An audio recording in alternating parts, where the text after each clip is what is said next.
second time. So I'm tasked with doing a slightly more kind of formal introduction to the academic content of the 2 days. I'd like to welcome everyone to the conference talking about the silencing of Palestine, hosted at Medico House in Frankfurt, and also, of course, welcome to the people joining online and at various live stream locations. My name is Lizzie Richardson. I research and teach at Goethe University in Frankfurt. And in opening the 2 days of academic discussion on Palestine, I want to provide a brief framing for the conference, addressing what the conference is, why the conference is taking place, and also a little bit about how it is taking place.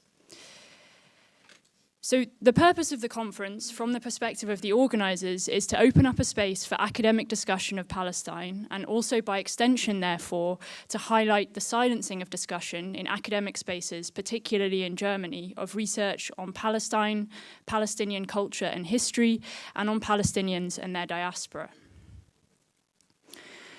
Over 50 different university-affiliated speakers from more than 10 different countries have joined this conference. In this sense, then, another aim of the conference is to bring into conversation scholars from different institutional and country contexts around the topic of Palestine, as well as to bring to Germany international research and researchers who address Palestine and the Palestinian diaspora. It's worth also highlighting here the interdisciplinary nature of the conference. There are speakers trained as anthropologists, as historians, scholars in literary studies, in film studies, in genocide studies, coming together with artists, activists, and journalists, to name a few of the disciplinary contexts the speakers work in. If this explains what the conference is in terms of its content, it's also important to highlight the meaning and significance of the conference from two perspectives. The first is from the perspective of the history, present, and future of the land currently containing Palestine and Israel, and of course its broader global entanglements.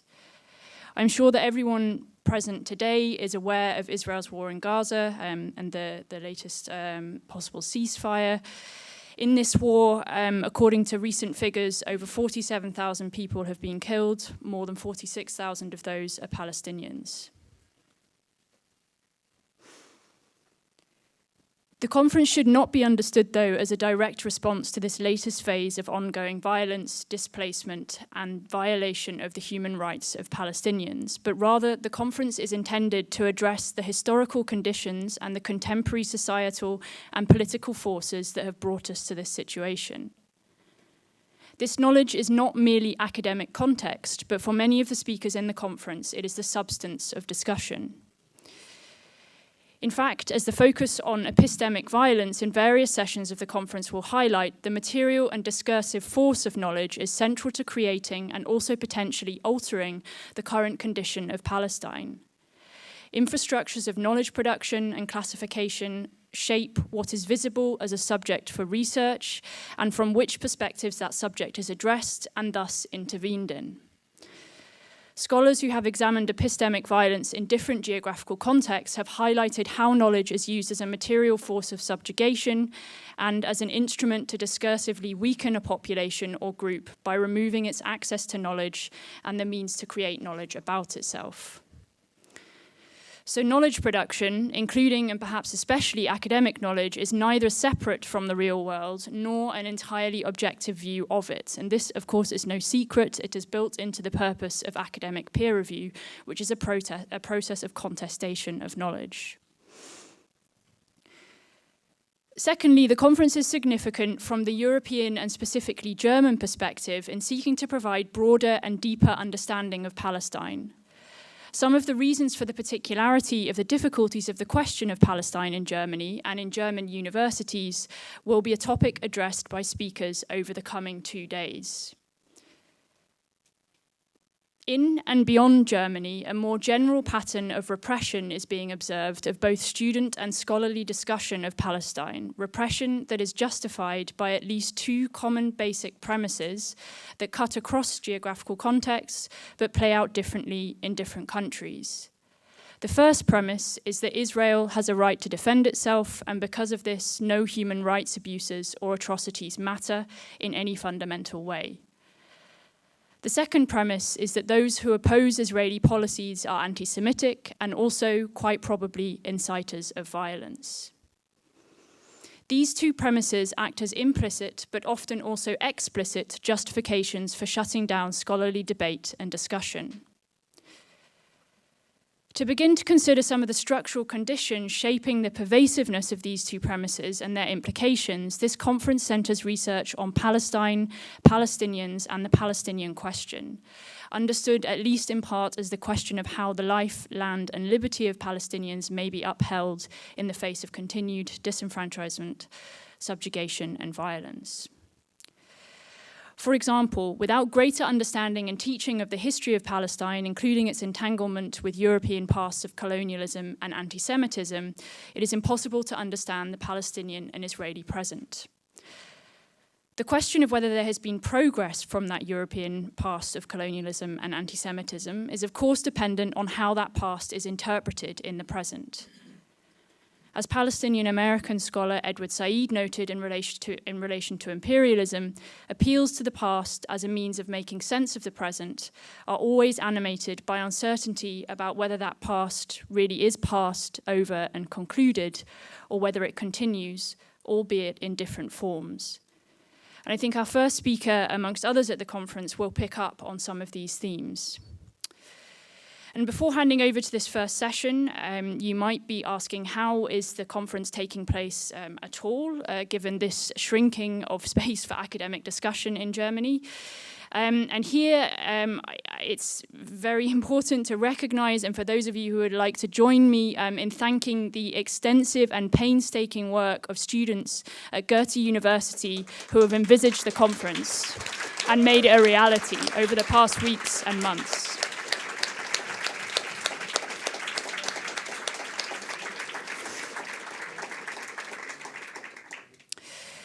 Unfortunately, it has not, for various reasons, been possible to hold the conference at the university.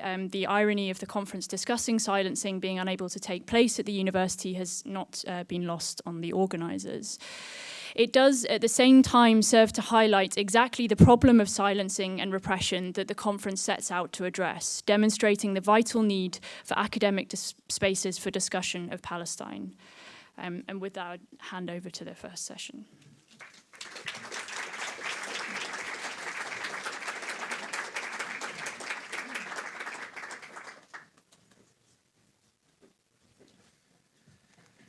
Okay, good morning, everyone. I have the joy and honor of introducing our first speaker. And I also just want to give a very quick welcome from the organizing team. Our first session is called Critical Histories: How do Palestinians narrate Palestine and her history?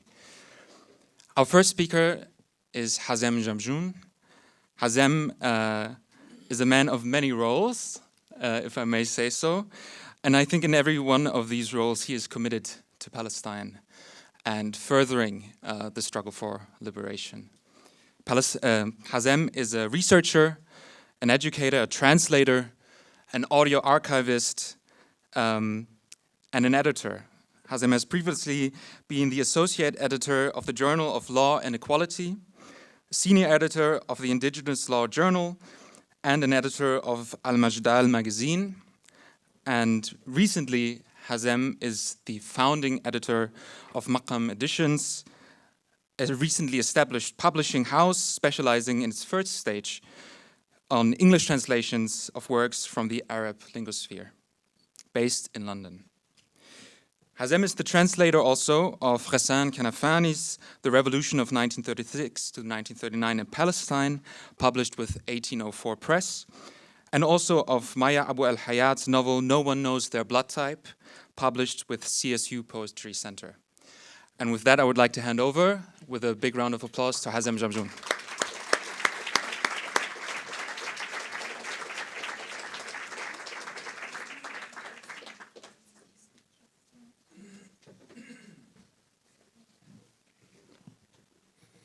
Good morning, everyone. Thanks, Leon, for that embarrassing introduction.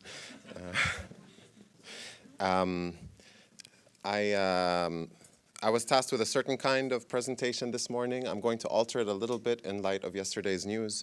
And ultimately, the point I really want to get across, or sort of the overarching point, is that the struggle in Palestine, and this is a struggle that's an international struggle, it's not just a struggle for Palestinians, does not end until the smashing of Zionism. This is my scientific and academic assessment.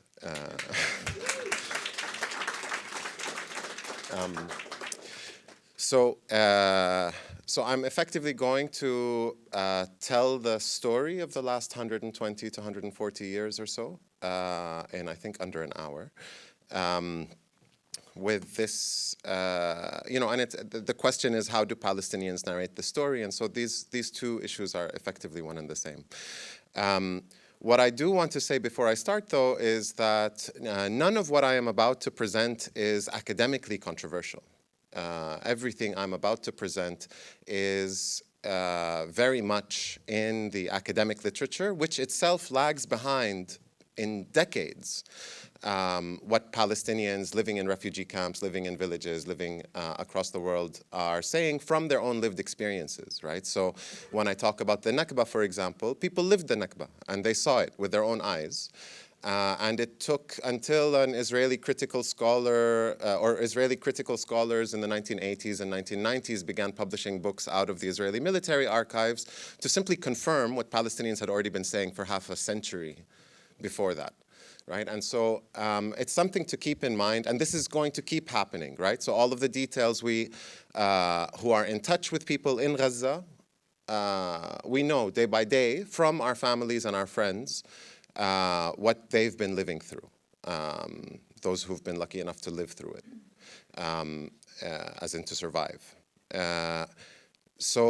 And yet we know that it's going to take another 20, 30, 40, 50 years for this to become something that's safe enough to say in an academic environment. So it's something to keep in mind, these lags we have between reality, between documentation of this reality, and then between acceptance of this reality as something that can be spoken about in public. Right? Palestine is one of these very few cases where simply speaking the truth is classified as some form of crime. Right? This is something I always would tell groups when they'd come to Palestine, is they would say, we're worried about we're going to go back home and people are going to charge us with being anti-Semites and being kind of racists and whatnot.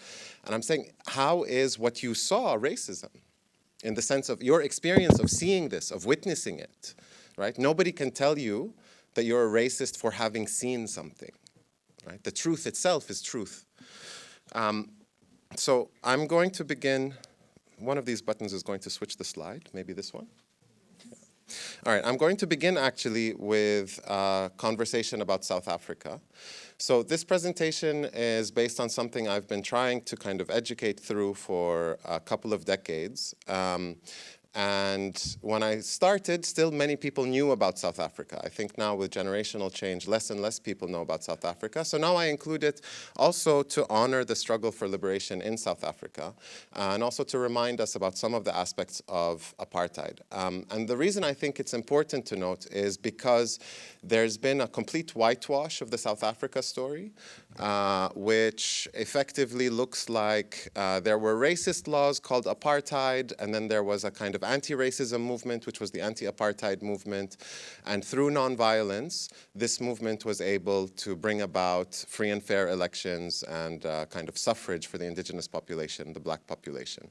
When in reality, this was a settler colonial occupation of many, many centuries, fought against for many, many centuries. And the liberation movement was a liberation movement, not just limited to an anti-racism movement. And it was a movement that was a liberation war that was waged with every single means available. And one of the leading armed wings of this movement, the Spear of the Nation, was led by a guy called Nelson Mandela, who was put in jail for being the head of the military wing of the African National Congress, someone who was classified as a terrorist because he was leading a organization that used violence in the service of the liberation struggle. and only later got whitewashed as some kind of kumbaya nonviolence figure. Right? And so we need to honor that, and we need to think about also what it was, remind ourselves what South Africa, what apartheid is, right? And one thing I want to highlight with this map is that the settler colonial regime effectively reserved over 80% of the land of South Africa for whites only. And what they did was they squeezed the remaining population and they kind of renationalized the remaining population. This was a way of saying we are a democracy. They effectively created these things called the Bantustans or the homelands and said all of these black population that you see, the 90% of the population that's black, they're citizens of these other things, these Bantustans, these homelands, which are separate countries. Right? So I don't know how many of you kind of knew about this. This is something that was happening in the 1960s, 70s, and 80s. And so basically South Africa was trying to pretend that it was a 100% white country by saying that everybody who's not white is a citizen of one of these other countries. And the liberation movement successfully launched a campaign to say to the rest of the world, don't recognize these fake states. These homelands or Bantustans are effectively open-air prisons, and they're not countries. Yes, they've taken some of the black population and imposed them on us and armed them to be a police force. That's the first line of defense for the apartheid regime. But these are part of, they are a central and integral part of how this apartheid settler colonial regime is operating. And they were very successful in the sense that they got all of the countries of the world to withhold recognition of the Bantustans as countries, with one exception. Bophuthatswana, up here, managed to open up an embassy, one embassy. Any guesses where? Tel Aviv. Yeah. This is also known as game, recognized game in the apartheid world. And during this period, the Israelis are studying the South African case very, very closely and modeling some of their own changes of strategy, which I'll get to at the end of my presentation, on this. But the key thing to note here is that apartheid, in the mid-1970s, after the Soweto uprising, large chunks of the international community, the non-aligned movement, the Organization of Islamic States, the Soviet bloc, came together and passed something called the International Convention for the Suppression and Punishment of the Crime of Apartheid. So what they effectively did was they defined apartheid as a crime that any state can commit, not one that's limited to South Africa. And so if a state commits any human rights violations in the context of trying to establish and or maintain a regime of domination by one group over other groups, that is the crime of apartheid, right? So if a state simply violates anything in the Universal Declaration of Human Rights, denial of return, exploitation of labor, so on and so forth, in the context of trying to establish and or maintain a regime of domination by one group over other groups, we have the crime of apartheid. Israel makes this easy for us. They violate every single item in the Universal Declaration of Human Rights, every single one. And so for the first part of my conversation today, I'm going to talk about Zionism as the place we need to look at that tricky legal question of intention. How do we prove intent to establish and or maintain a regime of domination? This is usually considered the hard part. And I will show you just how blatantly obvious it's been from day one. But the second thing I want to highlight before I talk about Zionism is that apartheid isn't an end in and of itself for racist settler colonial regimes. Apartheid can only be a means to something. In the case of South Africa, obviously, racism was underlying all of the policy, but the actual goals were very much economic. It was very much about transforming that 90% of the indigenous population into a reserve army of labor, basically a reserve of very cheap labor, and you keep labor cheap by having it be replaceable. Right? So this is that notion of reserve army of labor of, oh, you want to make trouble? You know, I'll just fire you. You go back to the Bantustan. I'll get someone else to replace you, maybe even for less money because they're desperate, right? And so you push the mass of the population into desperation. And then when you open up and say, oh, you can come be a nanny to my kids, or you can come mow my lawn, or you can come work in my gold mine or diamond mine for peanuts, you'll do it because you're desperate, right? And so this was fundamentally what enabled South Africa to be, during the apartheid decades and until today, the largest economy on the African continent. Was the exploitation of this massive body of effectively enslaved indigenous labor, right?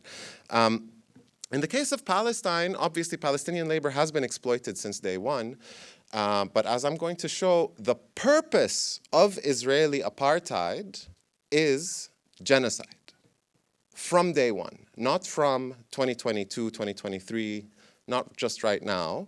From the very beginning, the Zionist movement aimed to create a Palestine empty of Palestinians, to create an exclusively Jewish state on the land of Palestine. How do you create an exclusively Jewish state when you have an indigenous population that's majority non-Jewish? You need to eliminate that population. So that's my fundamental thesis here today. So let's begin, and I'm going to spend quite a bit of time talking about Zionism because we want to talk about that layer of kind of intent. So we can only understand Zionism if we understand anti-Semitism. And if we understand that anti-Semitism was a very deep-rooted practice in Europe, a very deep-rooted set of beliefs and racist tropes, and of actions, right? Like if any calamity befell a village or a town or a country or a land, to kind of scapegoat Jewish populations, enact incredible violence on Jewish populations, and most of us know this story, right? And should know this story, and the story needs to be told and to be further explored and so on.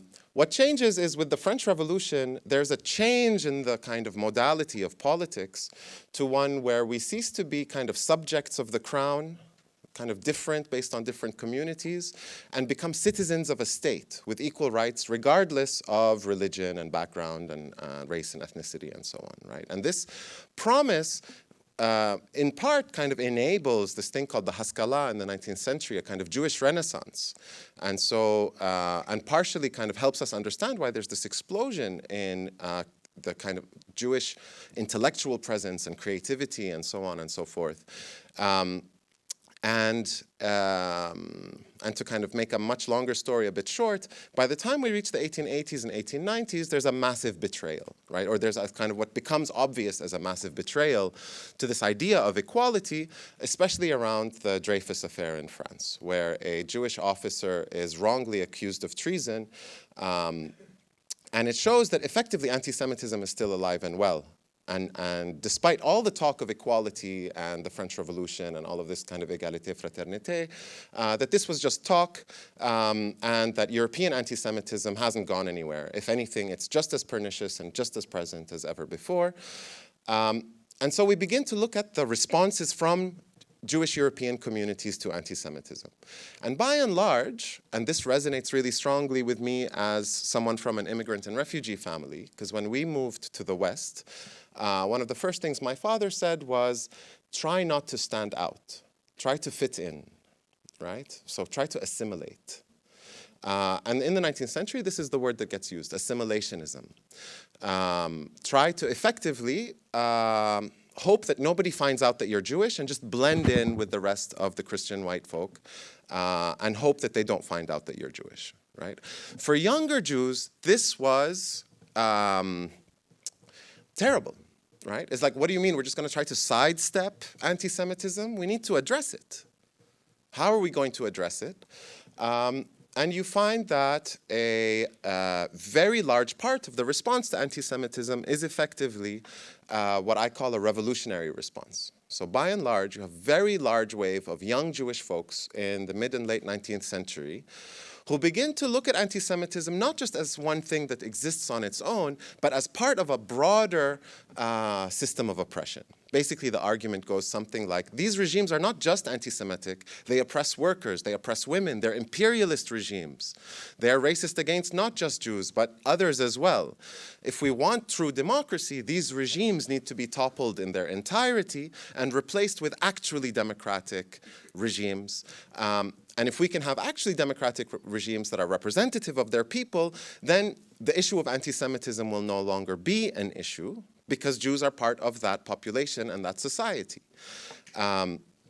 And so you have organizations like the Bund, you have an overrepresentation of Jewish intellectuals and activists in anarchist, socialist, and communist movements. Some of you might have heard of some of these famous communist Jews, like Karl Marx, right? And he makes this argument in his essay on the Jewish question, right? And he's one of many people making similar kinds of arguments at the time that don't make this about single issue politics. Right? Judaism and anti-Semitism are not the single issue politics. If we want to have truly emancipatory politics, we need to be truly emancipatory across the board and not have this kind of more chauvinistic, almost like single issue approach. But then we have another response that comes in largely from, that comes in, and this response is Zionism, right? Zionism as a response to anti-Semitism comes in and says, well, the only way we'll ever get to be actually free is if we have a exclusively Jewish state anywhere in the world, right? And of course, there's an understanding that these European regimes, and we're mostly talking about empires, are not going to carve out some piece of their own territory and give it to the Jewish people for the purpose of creating an exclusively Jewish state. To rephrase, England is not going to give you Yorkshire, Germany is not going to give you Bavaria to create a Jewish state, right? That's just not even in the realm of possibility. However, when we're talking about the 1880s and 1890s, we're talking about a globe. 86% of the landmass of the globe is covered by empire. Right? 86% of the world is covered in empire. And so to understand Zionism and why Zionism is initially thought of as something that may be potentially realistic is because the idea is that, well, we can lobby these empires and see if they'll give us any part of their empire on which to create an exclusively Jewish state. Right? And so at this founding conference in Basel in 1897, the strategy for the creation of an exclusively Jewish state is to lobby existing empires. Right? And so you have the big conversations around Uganda, Patagonia in Argentina. There are still Jewish communities in Argentina whose great-grandparents moved thinking that was going to be the place where the Jewish state was going to be established. And so we can't think of Zionism without thinking of empire. Right? The other thing that we need to understand with what I just said is that we can't think of Zionism without thinking of white supremacy, right? Because the idea here is not just that empires will give us some island or some landmass somewhere to create a state, but that we as white Europeans, Jewish, yes, but white Europeans, we have almost a racial right as white people to the land of anybody darker than us, right? And so if one of these empires gives us Uganda or Argentina or whatnot, it doesn't matter that there are people there, right? Because they're not white. And that's fundamentally true, right? This is not just talk. I refer you to the work of Gabby Peterberg and the Returns of Zionism if you're interested in these connections between Zionism and white supremacy. It's on every single page of the founding fathers of Zionism's correspondence. Right? It underlies the entire project of Zionism, is this notion of white supremacy. And thirdly, so we have empire, we have white supremacy, and the third major tributary to Zionism, and of course the response to anti-Semitism, which underlies the entire thing, is the notion of nationalism.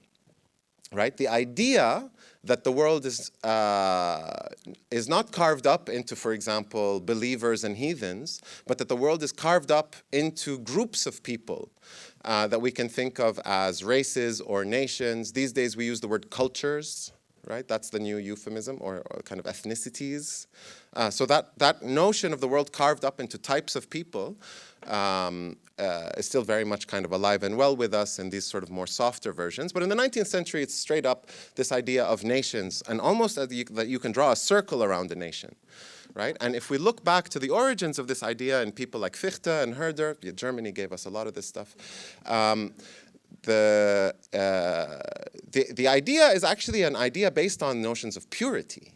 Right? The idea is that we can cogently say France for the French, England for the English, Germany for the Germans, Italy for the Italian. This gives us the Risorgimento, it gives us German unification, but it also gives us any idea that says that you can have something that's a pure nation and impurities in the nation, which then enables the notion of cleaning the impurities in the nation, right?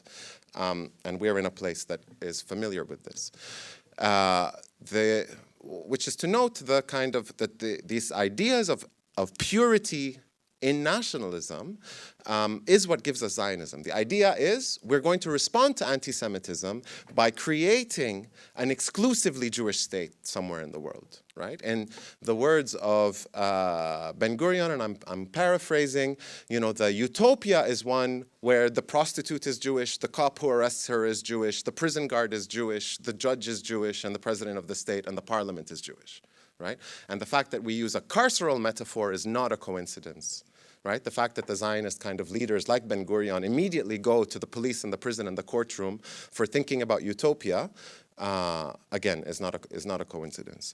And so this is the idea. Is the idea of Zionism is to create an exclusively Jewish state. And at the time of the Basel Conference, the decision is finally made that this needs to happen in Palestine, right? And not out of any kind of direct connection with Palestine, but that this is an easier sell to those Jewish folk in the shtetls and in the Pale of Settlement and so on and so forth, because they'll be like, oh, why would I go to Uganda? Why would I go to Argentina? But if we tell them Palestine, and this is the promised ingathering of the Jews from the kind of biblical prophecy and so on, then this is an easier sell, right? And so this is where this moment in Basel is when Zionism transforms from a movement to create an exclusively Jewish state anywhere in the world to the movement to create an exclusively Jewish state in Palestine. And by the way, I skipped over a whole bunch of stuff about how Zionism begins as an evangelical anti-Semitic movement to get rid of Jews in Europe and have them ingather somewhere else, right? And we could talk for a long time about that as well. So if there's questions about that, I would be happy to kind of come back to it.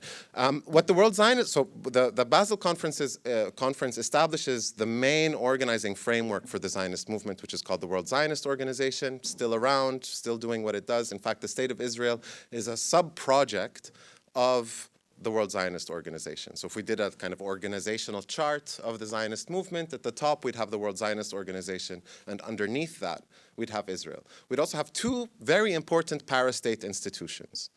So in thinking about how do we create an exclusively Jewish state in Palestine, there's two things we have to think about: geography and demography.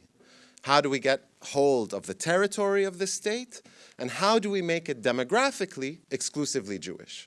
Those are the two tasks, and these two para-state organizations I'm about to introduce to you each one was tasked with one of those portfolios. The first of these is the Jewish National Fund. In Hebrew, it's called the Keren Kayemet LeIsrael, so it's the Israel National Fund, but the translation in almost any other language is to use the religious term, so Jewish National Fund. And it was tasked with acquiring land basically between the Nile and the Euphrates, so in and around the territory of Palestine. If there are kind of older Jewish folk in the room, you probably recognize the blue boxes. So these were kind of ways to mobilize communities in participating in the colonization of Palestine by donating money for the purpose of acquiring land in and around Palestine. And so the Jewish National Fund set about trying to acquire this land. Palestinians, so a very important point to kind of keep in mind about Palestine is that because of its location, because of its centrality to many religions and so on and so forth, Palestine is very accustomed, and Palestinian society is very accustomed to people coming in from the outside and living as our neighbors. This is just a part of being the crossroads of three continents. And so people have been coming in and out of Palestine for as long as Palestine's been around. And it's part of the reason why we don't have a very specific kind of like set of features. Within the same family, you can have someone who's very dark-skinned and curly-haired, and a sibling who's blonde and blue-eyed and has straight hair. This is a very normal thing to see in Palestine. And so, we've had people come for religious reasons. We've had people come as refugees from different genocides, from different mass ethnic cleansings.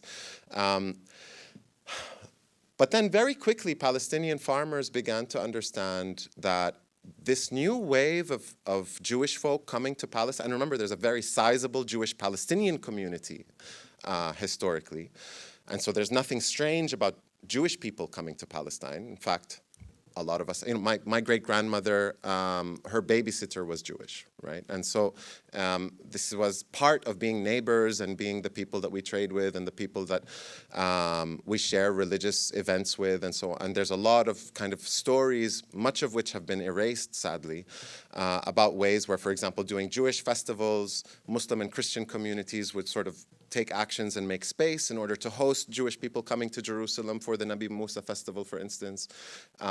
These are things that Zionism killed, right? There was this understanding by Palestinians that this new wave of Jewish people coming to Palestine isn't like the other groups that have come to Palestine. These people are coming to take the country. It also put Jewish Palestinians in a very awkward position. So some of the very first people to sound the alarms about Zionism in Palestine were Jewish Palestinians, right? And so very quickly people begin to boycott selling land to the Jewish National Fund. So it becomes very difficult for the Jewish National Fund to do its work.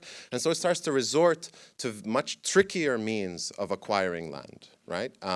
Getting collaborators to buy land who would then sell it to the Jewish National Fund, finding absentee landlords who had like ill-begotten, like the Sursuk family in Beirut, which during the Ottoman land reforms swooped in and registered a bunch of land under their own names, and then found that the Jewish National Fund was willing to offer top dollar for this land, and so sold off Marj ibn Amir to the Jewish National Fund, and so on. I'm happy to talk more about this if there's questions. And so the Jewish National Fund was only able to acquire about 6.7% of the land of Palestine. In terms, and not just the Jewish National Fund, the Jewish National Fund and all other Zionist organizations, in total, only managed to acquire 6.7% of the land before the 1947-1948 Nakba. A complete failure, complete failure. In terms of demographics, first there was something called the Jewish Colonization Association or Agency that was tasked with the Argentina move. But then after the World Zionist Organization's establishment, by the way, with the Jewish National Fund, this is really important. The Jewish National Fund is actually established in London, and so we can see its bylaws because it was kind of registered. The bylaws of the Jewish National Fund include two very important bylaws. One that says that any land that's acquired by the Jewish National Fund is held in the name of the Jewish people in perpetuity. Right? So they can't sell land. It holds it in this name, in the name of this kind of almost abstract theoretical concept called the Jewish people, right? Like any kind of identity group, that would be an abstract notion. So not a defined set of people, like a board of directors or something like that, right? But the second and extremely important one is that any and all land acquired by the Jewish National Fund can only be used for exclusive Jewish settlement, right? So it's fundamentally a discriminatory organization. This becomes very important in the 1950s, so I will come back to it. The Jewish Agency is tasked with bringing Jewish folk from Europe and North America, and I'm saying Europe and North America because, again, this is a white supremacist movement. This was only interested in white Jews initially. It's only in the late 1940s, early 1950s, where the Zionist leadership becomes interested in non-white Jews for the demographic war, right? Because there's this feeling, this understanding that if we only limit ourselves to white Jews, we're not going to win the demographic war. We're not going to find enough Jewish people to come and always guarantee a Jewish majority in the land of Palestine. And so we need to start looking for Jews in Morocco and Tunis and Iran and Yemen and Ethiopia and so on.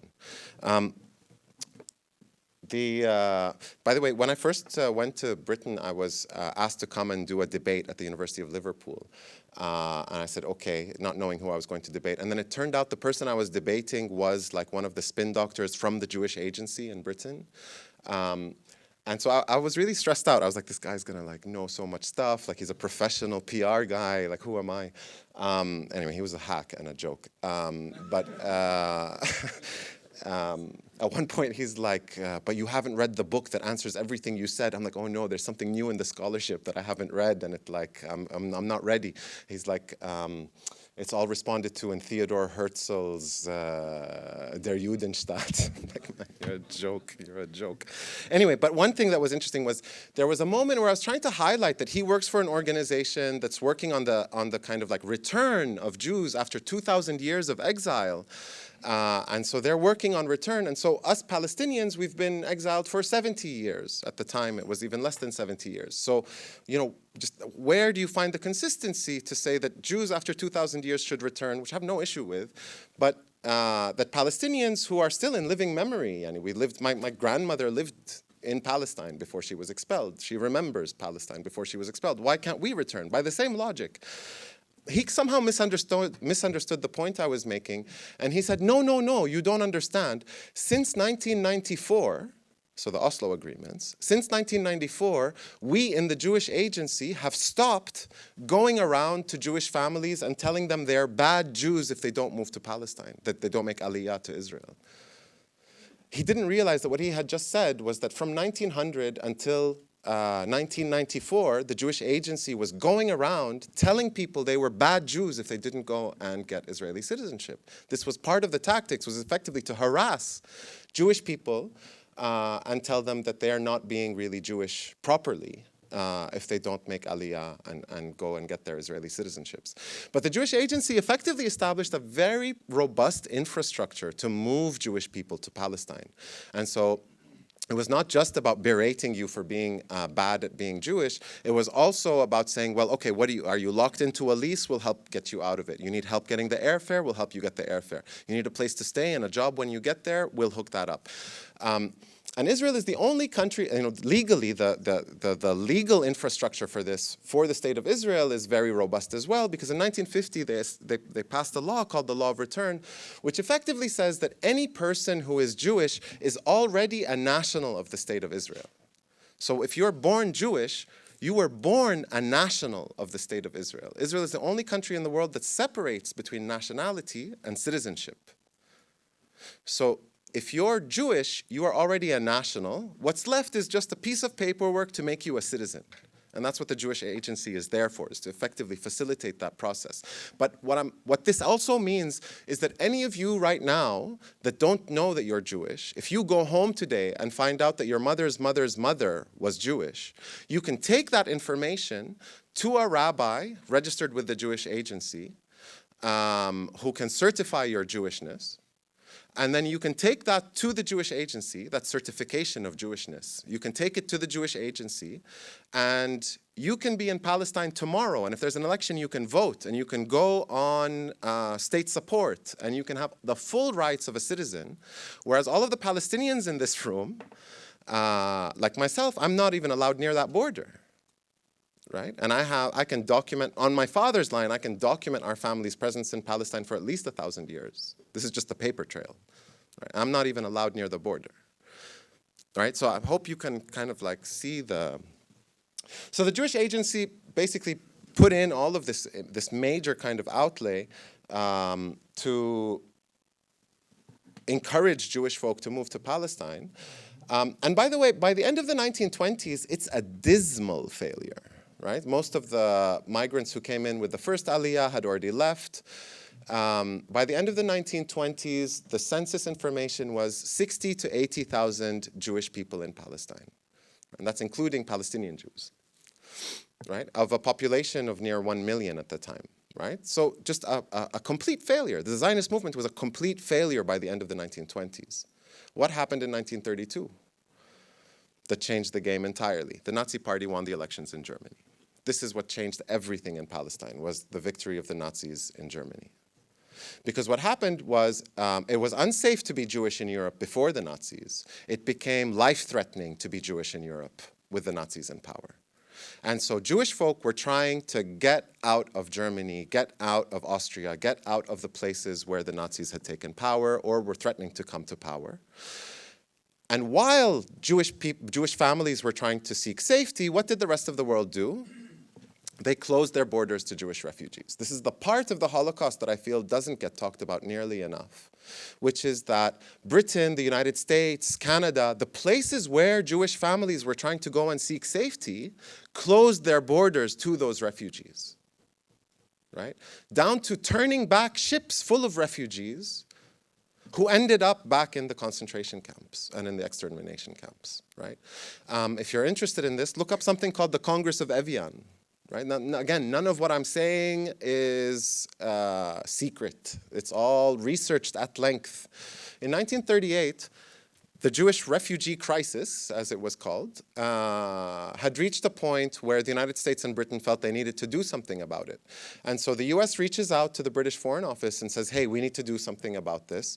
Let us make a conference where it looks like we're accepting these refugees in order for us to be able to limit these refugees. It's exactly what happened to refugees from Iraq in 2003 and what happened to refugees from Syria in the last 10 years. Because effectively what the Congress of Evian did was it took all the countries where Jewish refugees were actually trying to go, and each of these countries said, in our generosity, we will accept 100 people. Right? This is exactly what happened to Iraqi refugees and to Syrian refugees. We will accept 1,000 people when you have tens and hundreds of thousands trying to get out, right? And so if you were Jewish and trying to seek safety, your options were trying to smuggle yourself into one of these countries, in many cases by trying to change your name to something that didn't sound Jewish at all. And so you have a lot of Jewish families in North America, for example, with very Anglo-Saxon kind of Protestant-sounding names as a result of this. Or you could try to connect yourself to the Jewish agency and find a way to get to Palestine. Obviously, the Zionists also were mostly interested in Zionists. And they were also, I mean, this is the high era of not just scientific racism and eugenics, but also a kind of systematic ableism that's still very much with us. And so you needed to be young, able-bodied. If you had a disability, they were not interested in you, obviously white, and so on. And so that's who the Jewish agency ended up helping. And definitely not a communist, heavens forbid. Because if you were a communist, you were probably very deeply anti-Zionist, right? If you were a Bund member, for example, your enemy was the Tsar and the people committing the pogroms, and the Zionists, who were negotiating with the Tsar and the people committing the pogroms. Within weeks after a pogrom, they'd go to discuss Zionism and how the Russian Empire was going to be able to facilitate Zionism. And so there was a very deep-seated hatred against the Zionists from Jewish radicals who were legion. Right? The reason that Jews get associated with communists is not random.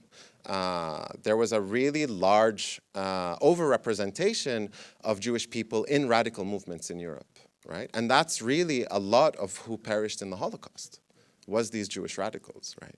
That's, I think, still something that has been researched, but deserves even more research, I think. So 1932, you have this massive wave of people who start to come into Palestine. And then after 1945 and 1944, with the liberation of the extermination camps and the concentration camps, you have this, sorry for the gendered use of language, but this hysteria in Europe about what to do with the surplus Jewish population that was liberated from the camps. Because not only did they dare to be Jewish, which was bad enough, right, from an anti-Semitic perspective, but they were indigent. The Nazis had taken all their properties. So they were Jewish and poor. And so definitely don't want to keep them in Europe. And so what to do with them? Ship them to Palestine, right? And so you effectively have this world-changing, cataclysmic event with a closing of borders everywhere else to funnel Jewish people into Palestine. And with that, the number jumps from 60 to 80,000 to 600, almost just over 600,000. Right? So you have over 500,000 Jewish people funneled into Palestine in support of the Zionist project, which goes back to that evangelical roots of Zionism in anti-Semitism, which is the way we solve the Jewish question is in Europe is to export the Jewish population somewhere where not white people live. Right? And so this was the success. And this is where it finally becomes safe in Europe to use phrases like Judeo-Christian, which before would not be something that's acceptable because Jews were seen as a threat. If you're an anti-Semite, the presence of Jews in Europe is not a comfortable reality. But if Jews are now belong somewhere else, now we can be Judeo-Christian again. The whiteness can kind of take over. Just to highlight this point, right? So you all know the Balfour Declaration, 1917, where the British government formally kind of looks favorably upon the creation of a Jewish homeland in Palestine. Arthur Balfour made his career initially in 1904, 1905 during the massive wave of pogroms after the 1905 revolution in Russia. Because he gets up in front of parliament and leads the charge that says we will not accept a single Jewish refugee into Britain. Right? So this is basically one of Britain's prime anti-Semites. Every single Israeli city has a street named after him because of what he did in 1917. So he's a hero in Israel. In 1917, when the Balfour Declaration is floated to the British cabinet, there's one member only of the British cabinet who opposes the Balfour Declaration. His name is Lord Montagu. The other really special thing about Lord Montagu was he was the only Jewish member of the British cabinet. Right. Why did Lord Montagu oppose the Balfour Declaration? Was it because he was for the liberation of Palestine? Obviously not. He's an imperialist piece of... Lord Montagu opposes the Balfour Declaration because he says, look, if we accept the logic of the Balfour Declaration, he immediately recognizes also the evangelical anti-Semitic Zionism implicit in the Balfour Declaration. If we accept the premise of the Balfour Declaration, if we accept the premise of Zionism, what that effectively means is that if you're Jewish, you don't belong in Britain, you belong in Palestine. And so what you're doing is you're effectively saying that I cannot be both Jewish and British at the same time. And I cannot accept that, right? And this is the logic of Zionism. It's the logic of an anti-Semitic underpinning of Zionism, which is that, yeah, Jews are humans too. We're not that anti-Semitic, just so long as they're somewhere else, right? And Zionism gives them that out and says that somewhere else is going to be Palestine.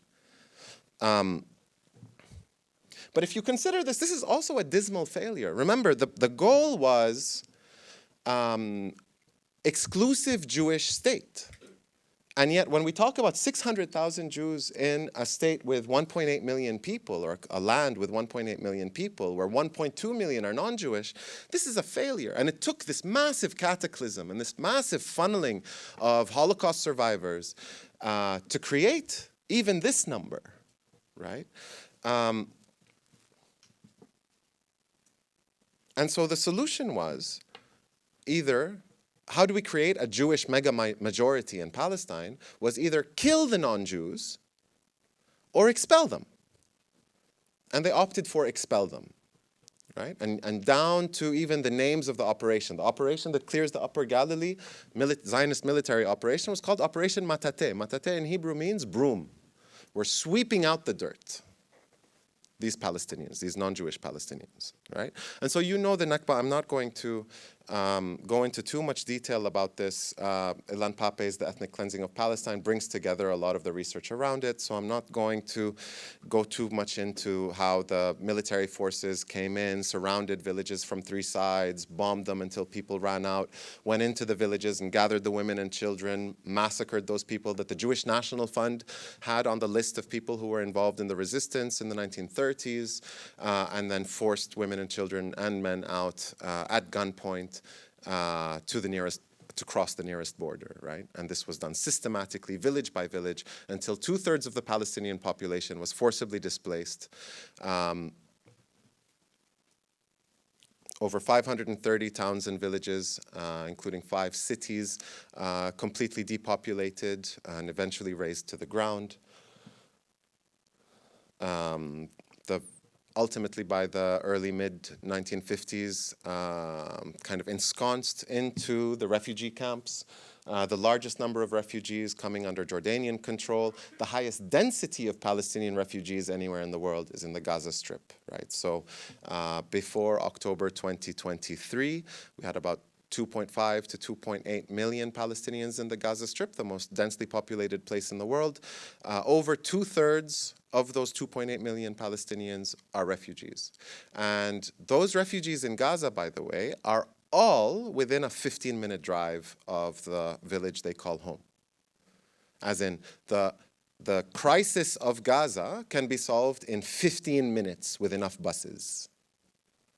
Right? Why can't they cross back into their land? Because they're not Jewish.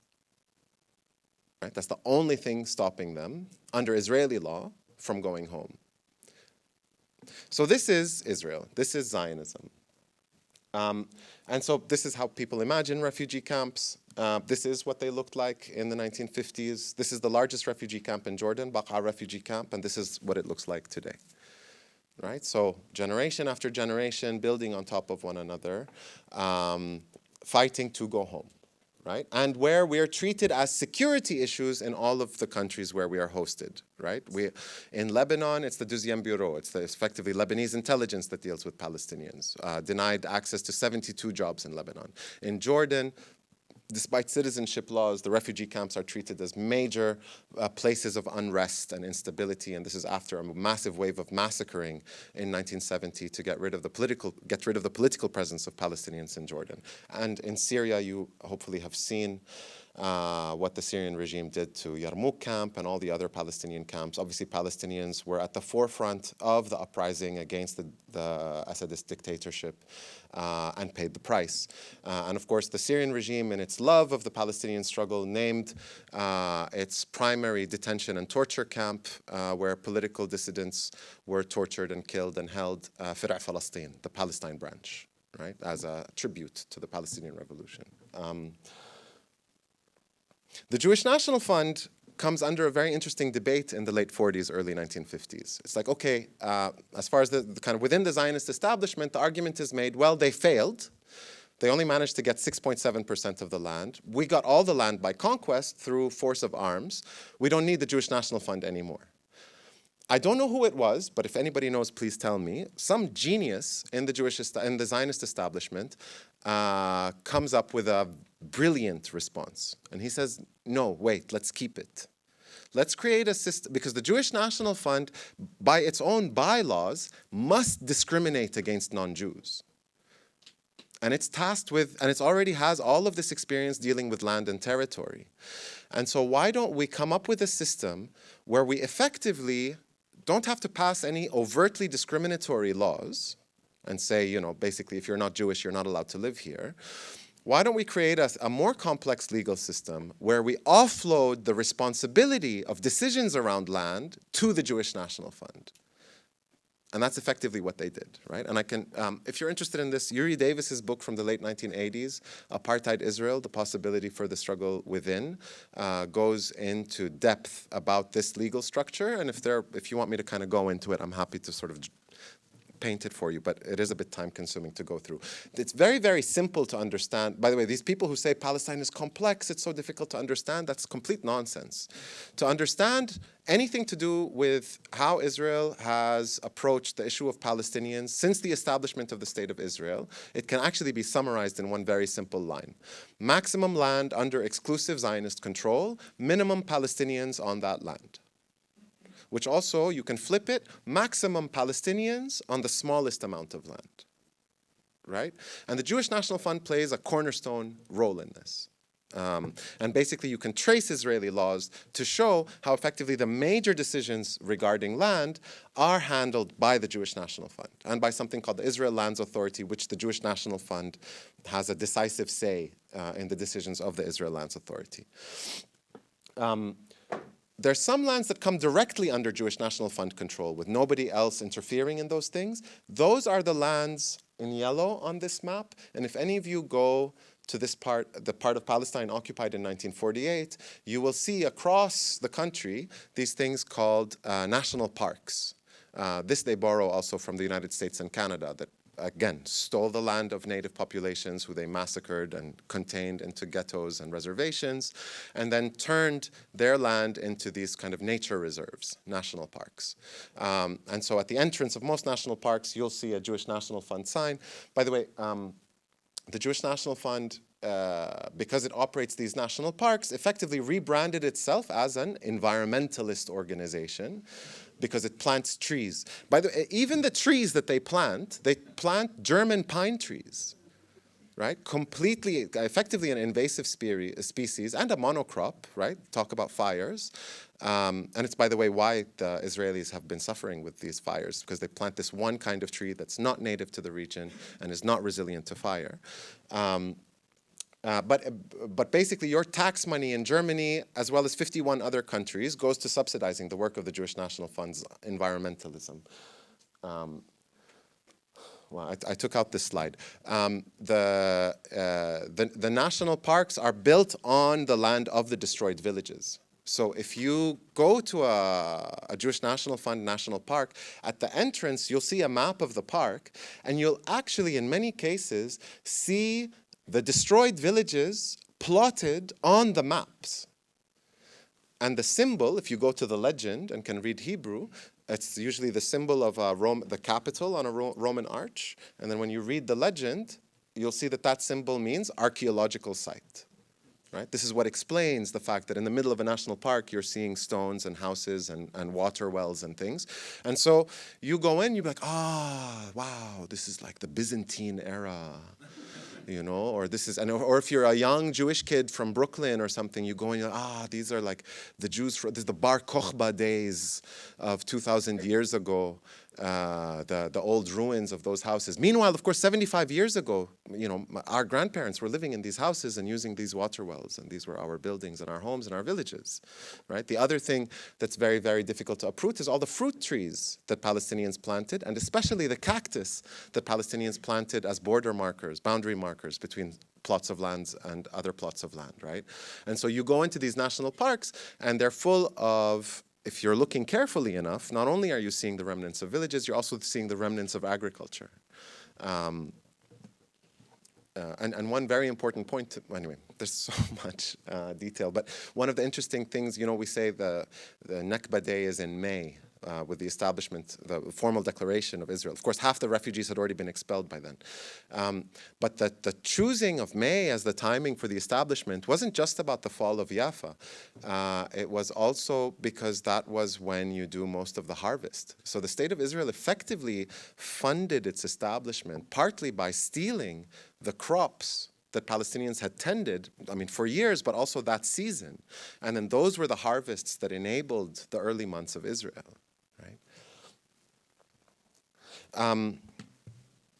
Okay, I don't have too much time, but I'm just going to kind of like blaze through bringing us to the present.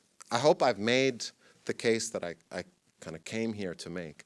But just to show how maximum land, minimum Palestinians translates on the ground. So first of all, let's talk about 1948 occupied Palestine, right? The kind of what the territory that's sort of on most maps now is marked as Israel. So these are the Palestinians who managed to remain, right? And at the time, we're not talking about a very large number of people, but today it's about 20% of the Israeli voting population, right? And whenever we would make the case that Israel is an apartheid state, some Zionists would usually jump up and say, no, but our Arab, because they don't call us Palestinians, so the Arab Israelis, as if we're an immigrant community that kind of came in and have a hyphen in our identity, that Arab Israelis can vote, and you know, we have a judge who's an Arab Israeli, and even some of the people in the army are Arab Israelis, and da-da-da-da-da-da. So that's what I'm going to talk about for a second. So this is the southern half of Palestine, also known as the Naqab. The Israelis call it the Negev.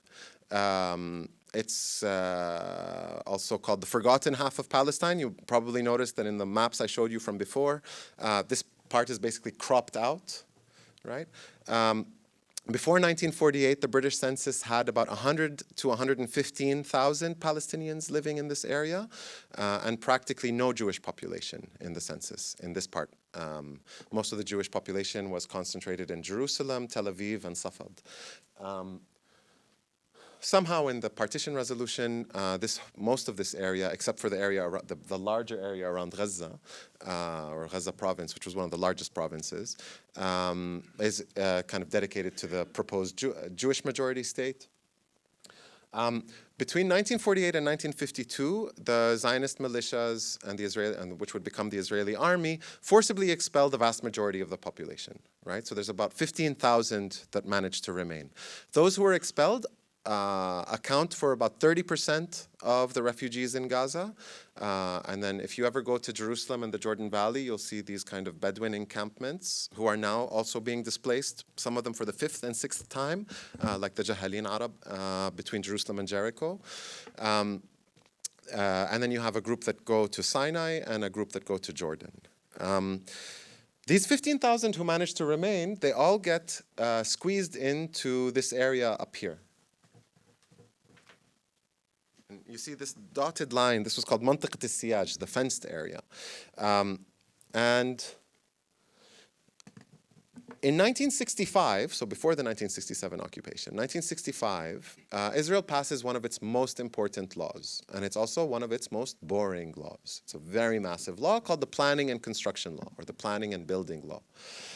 And this law is just a zoning law, so it basically takes every single, and this is the important part, it's comprehensive, every single Israeli city, town, village, kibbutz, moshav, etc., and does zoning. Here residential, here an archaeological site, here a road, here a shopping mall. And so it's just a boring zoning law, like the city of Frankfurt probably has for the city of Frankfurt. What's important about this law is that because it says it's comprehensive, any town or village or community that's not listed in the law does not legally exist. All the blue dots on this map, and then many more villages up in the north in the Galilee, were not listed in the law. And so overnight, they ceased to formally exist, which means they don't exist on any official Israeli maps, state maps, right? But what it also means, far more fundamentally, is you can't get permits to build. Any structure that's already built overnight, as soon as that law was passed, became an illegal structure.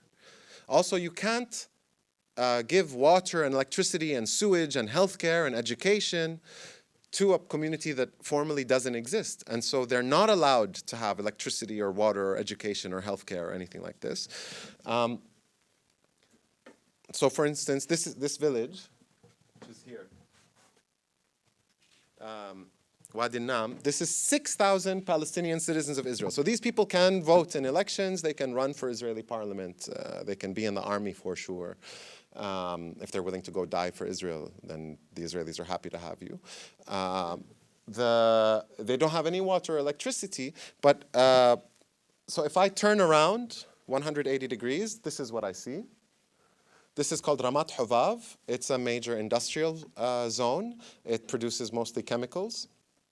And it is west of the village, which is important because in Palestine, 98% of the year, the winds blow in from the sea, from the west, right? Which means that all of the emissions from Ramat Huvav go into Wadi Nam. The main electricity generation for the industrial plant is in the middle of the village. The village doesn't have electricity, but it produces enough electricity for the entire industrial zone. The main water pipe that connects the industrial zone to water is underneath me when I took this picture, right? But the villagers have to buy their water. They also have to buy generators and fuel if they want to generate electricity. And also every single house in the village has been demolished hundreds of times, right? Because they're illegal. So right now, there's probably a village in the Naqab being destroyed. At any given moment, on any given day in the last 14 or so years, there are home demolitions in the Naqab. Right? And some villages have been wiped out in their entirety, which is why people don't rebuild with resilient building material. They build with corrugated iron and wood and canvas and things like this because at any given moment, the bulldozers are going to come and destroy houses. Because of the emissions from the industrial zone and the way the wind blows, 100% of the villagers are sick. Not most, all. The Mukhtar, the kind of village mayor or village elder, when I was talking to him, he made a joke, like a not funny joke. He said, the luckiest person in the village only has asthma.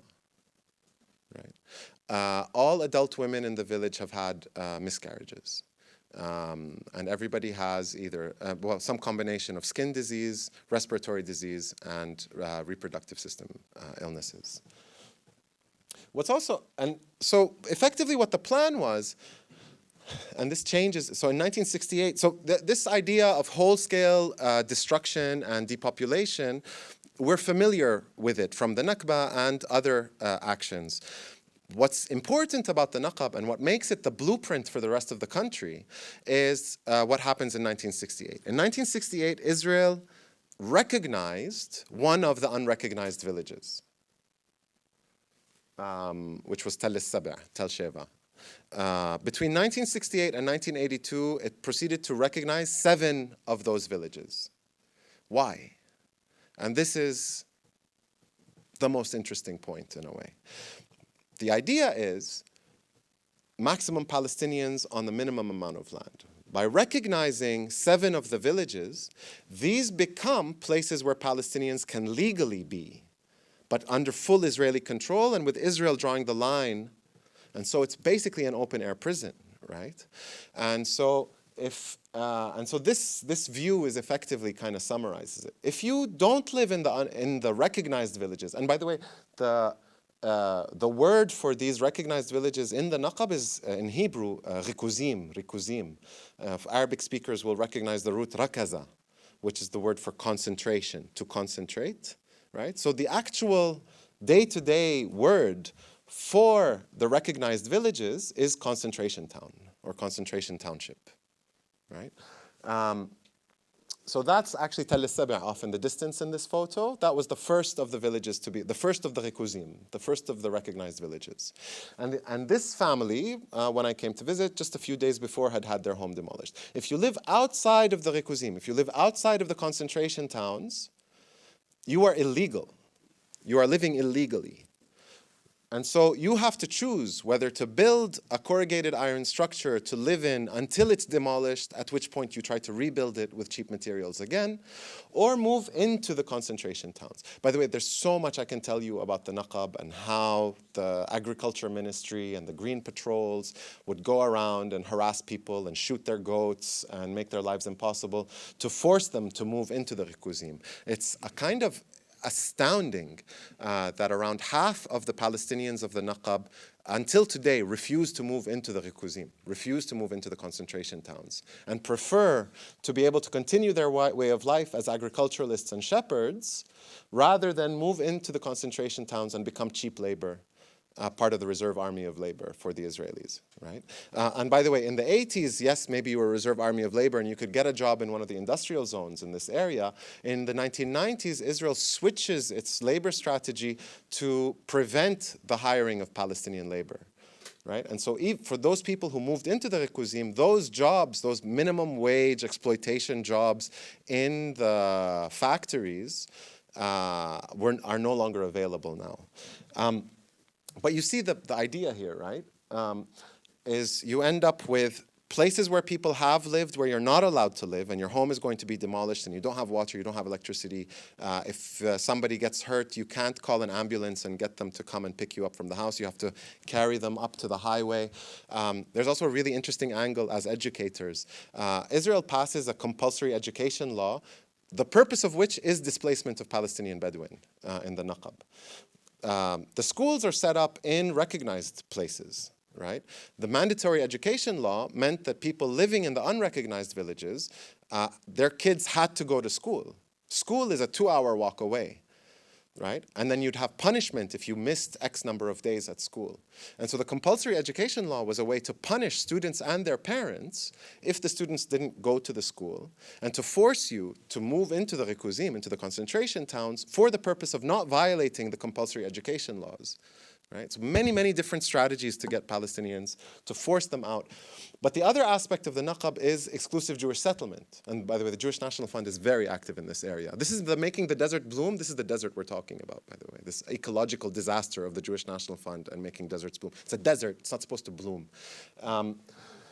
But you have this phenomenon in the Naqab also of what's called individual settlements, which is one person or one family, and they are a settlement. Right? Ariel Sharon was one of these guys, by the way. He built this massive ranch. When they invaded and occupied southern Lebanon, he loved the soil so much, he got the military to dedicate a bunch of trucks to move soil from southern Lebanon to his ranch. That's about 20 minutes from here. But you can see, if you ever go to this area, you'll be able to see. If you see signs of agriculture, like you do around this house, you know it's a Jewish settlement. Right? Because if you're Palestinian, there's no way you have enough water for agriculture unless the rains come. Right? He can call an ambulance that'll come straight to his door. If his kids want to go to school, the bus will come pick them up from the house. And some of the richest communities in all of Israel, like Omer settlement, which 15 years ago was this far from Tel Sabi. Now it's grown. So you have, every country produces something called a statistical yearbook. So you put out all of your stats, including socioeconomic stats. Israel's statistical yearbook shows the Rikuzim, the 7 recognized villages, as the poorest 7 villages in all of Israel, by their own numbers. Of course, they're not the poorest. The poorest are the unrecognized villages.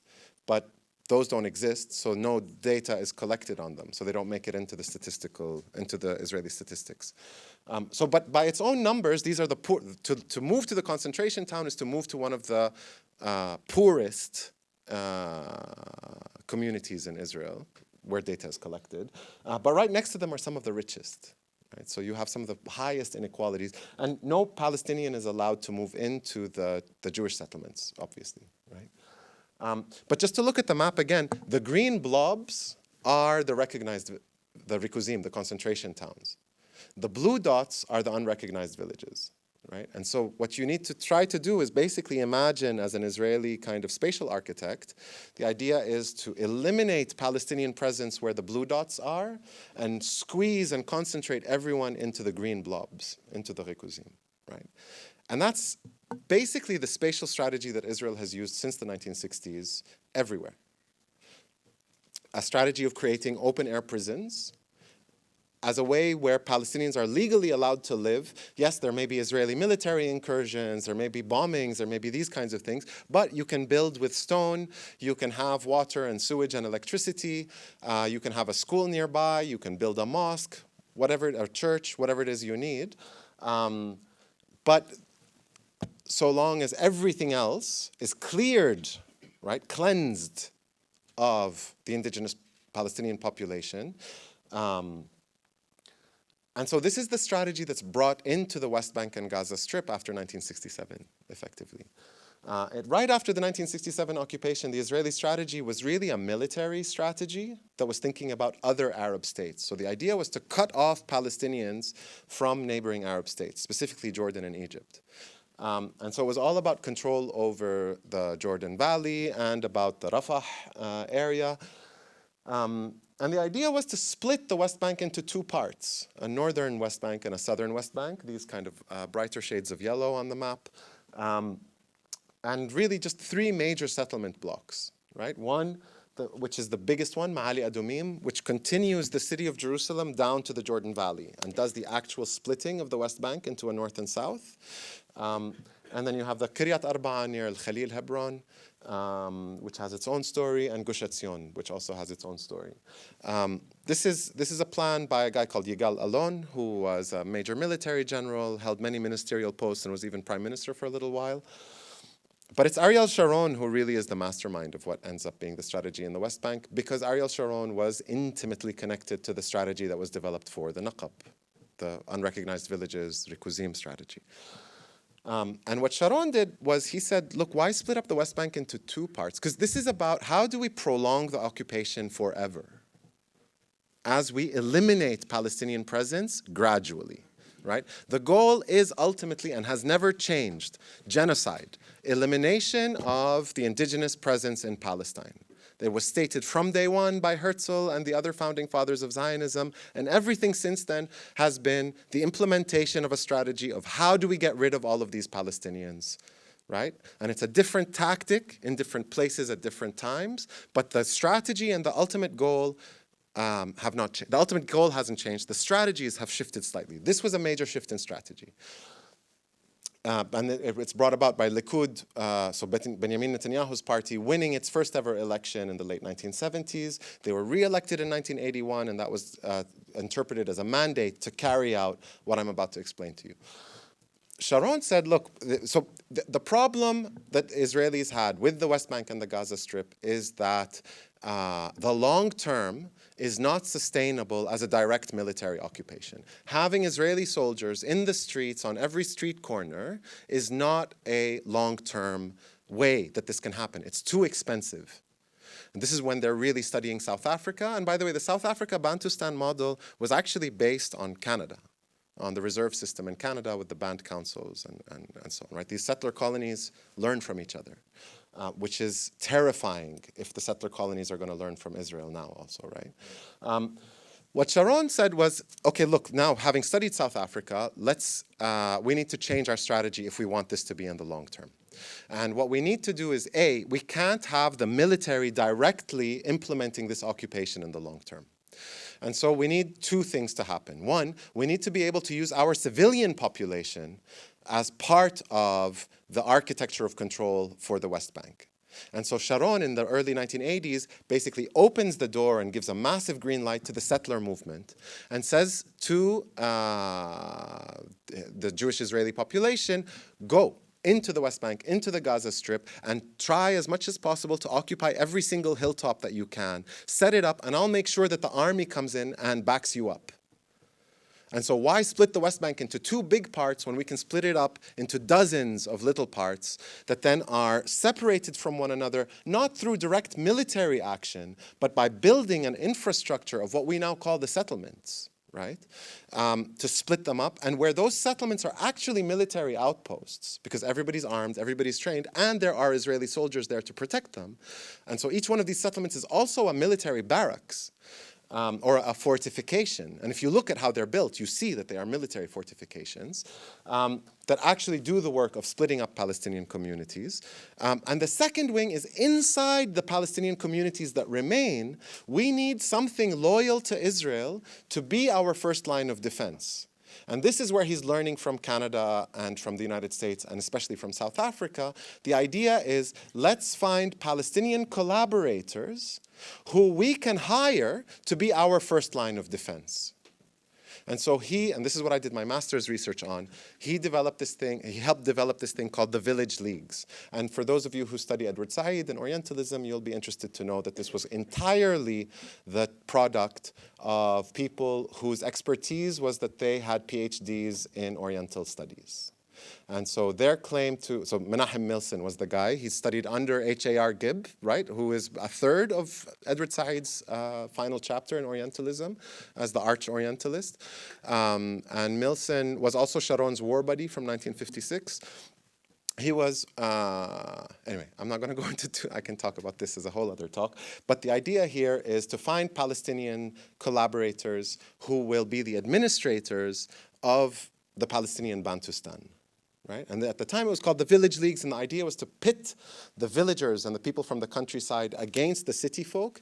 They developed this whole discourse around extremists and moderates, where the urban people were the extremists and the villagers were the silent majority. Of course, it was completely counter to any reality. The villagers were the people losing land, and they had some of the biggest. Also, if you look at the Israeli prison population, it's proportionate. The number of people from the countryside, from the rural areas, were proportionately represented in Israeli prisons, right? And so resistance was clearly coming from city and village.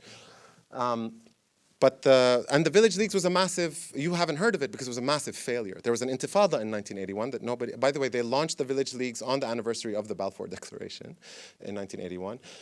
And there was a huge uprising, and it made the village leagues project fail.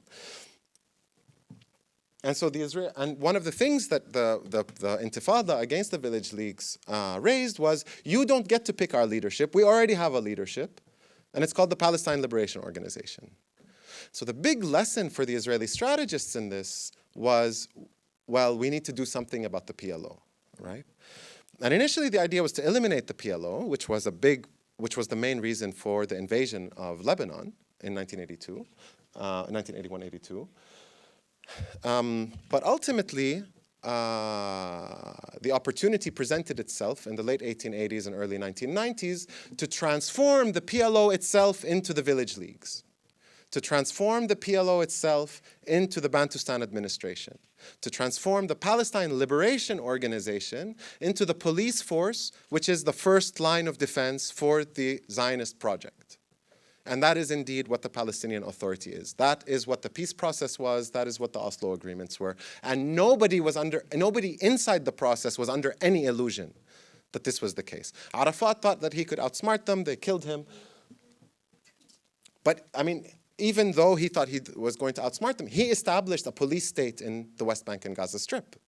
More Palestinians were killed in torture in Palestinian Authority prisons in the 2 years after the Oslo agreements than in Israeli jails. Let that sink in, right? And he established a police state, right? And if you look at the funding that goes to the Palestinian Authority, especially since 2005, 2006, most of that money goes to police, courtroom, prison, or what's called good governance. And you can see the parallels, right? It's the same kind of map in all the settler colonies. It's the same kind of strategy. Shrink the native presence to the tiniest morsels of land, find collaborators within that community that will be on the settler colonists' payroll and beholden to the settler colonial regime for its power. And then, in Arabic we say, let the pottery break itself. Right? And this is what's happening in Jenin right now, right? They send in the Palestinian Authority forces to fight the resistance fighters, let them kill each other off, and now, as of yesterday, the Israelis are coming in to swoop in and be like, okay, we have everything under control now. We don't care about anybody who killed, you're all garbage to us, ultimately, right? Anyway, I think most of you have probably seen these different maps and images of just how the West Bank has turned into that notion of an open-air prison. Did I skip Qalqilia? The Qalqilia is sort of one of these extremely stark examples, because effectively what they did, when they finished the wall in 2003 in Qalqilia, they left one door open. So there's only one way in and out of Qalqilia. The rest is entirely walled. So one Israeli soldier can come and close the door, and Qalqilia turns from a city into a prison, just with the shutting of one gate. And that's every Palestinian community in the West Bank and Gaza Strip, by the way. Just Qalqilia is stark because it's one gate, For Nablus, maybe it's 6 or 7. For Al-Khalil, maybe it's 6 or 7. For Bethlehem, it's like 4 or 5. For Ramallah, it's something similar to that, right? But every image you can see is going to be one of Qalqilia being this open-air prison. And the largest open-air prison, and this is before 2023, is the Gaza Strip, right? The Gaza Strip was 3 open-air prisons split with settlement blocks into North, Middle, and South, and that's why during the course of the genocide we've been referring to things as North, Middle, and South. Right? That's not inherent to Gaza, North, Middle, and South. It's just that before 2005, the Israelis had split up the Gaza Strip into North, Middle, and South with these mega military settlement blocks. And of course, most of the agricultural land is taken to this buffer zone that you can see in pink. And the genocide was started and ongoing long before 2023. This is that other argument I really just wanted to kind of leave you with. All of the stuff I've been talking about since we talked about the Nakba and 1967, these are just the details of how the genocide is being carried out since 1948 and 1967. Right?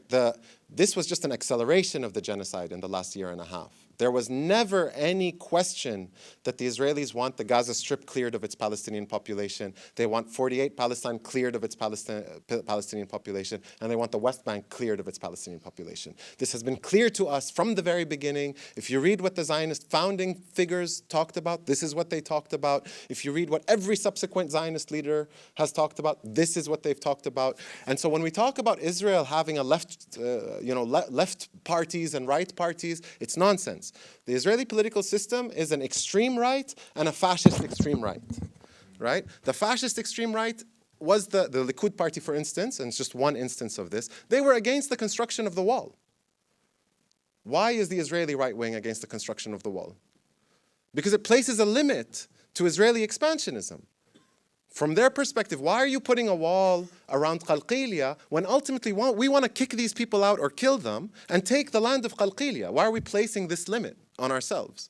The Israeli kind of less genocidal right, basically it's between genocide and just apartheid in the long term, right? So for what's called the Israeli left, which is far right, they're the ones who proposed the wall, and the idea is, well, if we build a wall, we buy another 30 or 40 years for Israel, while we kind of transform Palestinian presence into an open-air prison, and we have this apartheid, as in very similar to South Africa. We have set up a Bantustan administration in the form of the Palestinian Authority. They will police Palestinians for us. Now they're auditioning again in Jenin, right? The whole idea of the Jenin refugee camp, of Israel giving a green light to Palestinian forces to have heavier weapons and to go into the Jenin refugee camp, is for them to prove themselves to the Israelis and to the Americans as people who can do this in Gaza. We understand this, right? I need you to nod if you understand it, right? The idea here is that the Palestinian Authority needs to prove itself as able to confront any resistance forces that actually want liberation of Palestine and an end to the ongoing genocide, and I'm talking about this 76-year-old genocide, by coming in and being loyal to the Israelis and being able to effectively do what the Israelis would do. And this is why they use the exact same tactics. They turned the hospital into a torture center. They cut off electricity and internet. They besieged the camp. They didn't allow water and electricity and medicine to come in. This is what's been happening in Jenin in the last month and a half, right? Exactly. So for people in the camp, they're saying, well, this is exactly what the Israelis do every time they try to invade the camp. It's the exact same steps. It's just being carried out by Palestinian Authority security forces. And of course, the fundamental thing that we can never forget when talking to Palestine, and I'm going to end after this, is that there's a transformation of Palestinian life in Palestine into a carceral life. You are imprisoned in the open-air prison of Khalqilia. You are imprisoned in the open-air prison of Gaza. If you have a prison riot, we will use overwhelming force in the form of 26 Hiroshimas to say you are not allowed to do this. We will not let you try to fight for your own dignity and livelihood, let alone freedom. But then within that kind of larger picture of a prison system is the actual Israeli prison system, right? And so we have these dozens of torture centers, detention centers, maximum security prisons, and so on, littering the country. And Palestinian imprisonment, above 10,000 Palestinian prisoners, and those are the ones we know about. This is not counting the thousands of forcibly disappeared from Gaza, who we have no idea where they are and what conditions. Are they alive? Are they under the rubble, or are they being held secretly in these Israeli prisons? And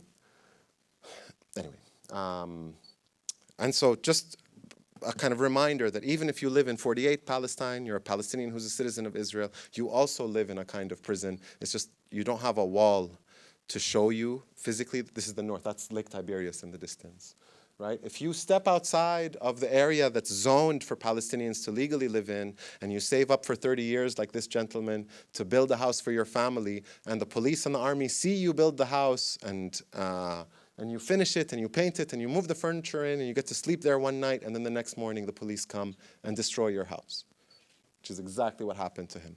That's al-Fahim. That's where you're allowed to be Palestinian and have a home. And so my scientific and academic conclusion, we need an arms embargo on Israel. We need academic and cultural and sports and commercial boycotts of Israeli companies and institutions. And we need to smash Zionism. Thank you.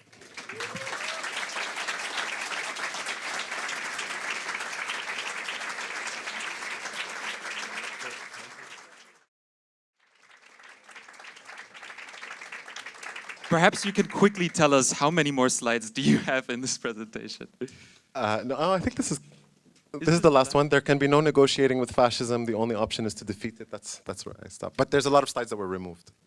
Wow. Because you can illustrate, like you can literally go to any part of historic Palestine, Lid, Ramle, the Galilee, Jerusalem, and each one has its own specific way in which this is carried out, right? So for example, like in Lid, which is near the airport. If you ever fly to Ben Gurion Airport, you're flying into Lid, even though they call it Tel Aviv.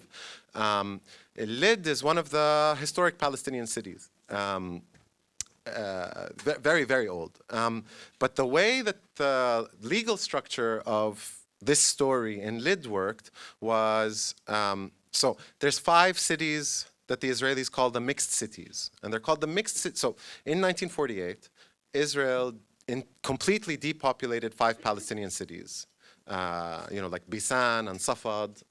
Nazareth was an exception. They depopulated it, and then Ben Gurion was worried that Christian Europe was going to be pissed off with him for eliminating Christian presence in the city of Christ.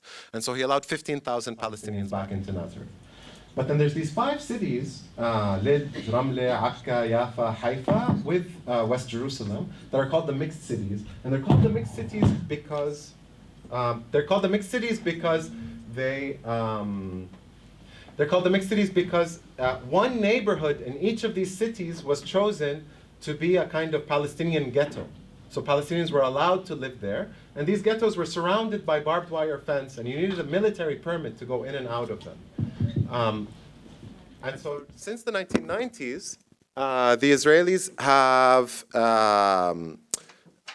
launched into different ways of eliminating Palestinian presence in those ghettos. In Lid, the way they did it was they zoned the entire ghetto as agricultural land.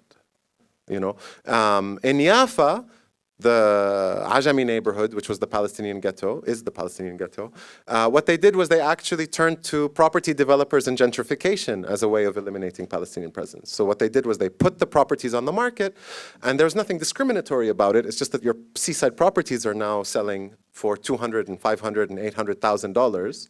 Obviously, it's a ghetto. People are really, really impoverished, so they can't buy their own houses for that much, and so they're forced to move. Right? This is through a company that's actually closely associated with the Jewish National Fund called Amidar. So these are the kinds of slides I removed because it's sort of detailed. Yeah. My microphone is empty. I just want to ask, I think, two really small questions. We have about 15 minutes, and I want to open it up to the audience as well. One question I wanted to ask is concerning something that you mentioned in the beginning about carcerality and the way in which, even in the early days, the Zionist movement imagined the way it would set up this structure as already a carceral structure. And I wanted to ask you, and this is kind of connected to my second question that I'm going to ask, which is about Palestinian resistance, something which came up in your talk, but what kind of was missing, I think, or is the flip side of your presentation. And I wanted to ask, how does this structure of carcerality shape the way in which resistance against it, but also the way in which Palestinian identity is able to be lived and shaped and able to change from the imposition of the Zionist occupation moving forward. And so you talked to, you didn't talk about it, but you had a slide that mentioned, for example, the Palestinian prisoners movement. We know of kind of the big names in Palestinian history who spent years and decades within Israeli prisons as well. So maybe you could. We're just going through microphones at this point. Maybe you could quickly talk about the significance of this and the way in which it has shaped this experience of ongoing carcerality. I mean, we know how many people who live, for example, in the West Bank, generation after generation go through this carcerality and how it shapes even from a young age. We have children as young as 12 years old being forced to go to prison for years on end. Perhaps you could quickly speak about that experience and segue a little bit perhaps into the Palestinian resistance movement before we try to leave 10 minutes maybe for questions from the audience. Sure. So in terms of carcerality and the Zionist movement, I think this deserves research. So if anybody wants to pick this up, the main language you would need to have is actually German. So, you know, most of you are already kind of well set up to do this research. My sense is that the early Zionists, people like Herzl, were these kind of upper middle class, mostly kind of West Europeans, very highly educated, but with not much upward mobility. And they were very much products of the big picture Enlightenment. And so for them, Zionism and the sort of utopia of establishing a new state was very much that they were going to take all of the fruits of the Enlightenment and of scientific thinking and rational thought and modernity and implement them in the creation of this utopia. And so if we think about this kind of high period of the 1880s, 1890s, early 1900s, before World War I, this is basically we need to read someone like Max Weber or something like this, like to think about, all right, how are we going to create the most modern state? And immediately we look at Max Weber and it's about the monopoly on violence. It's about the state's ability to effectively hold that violence, channel that violence, and monopolize that violence. And we read someone like Michel Foucault or something about the kind of disciplinary power and the role of the prison in that. And so you can't think the modern state without the prison system, without carcerality, but it's not just as a kind of necessary condition of this modernity. It's the spine, it's the fundamental core. How do you tell me that you're a state? You have a police force and an army and a prison system and a court system, right? It's not a coincidence that Ben Gurion immediately jumps to the carceral metaphor, because that is what the state is. Right? The state is its ability to enact violence on its citizenry and non-citizenry.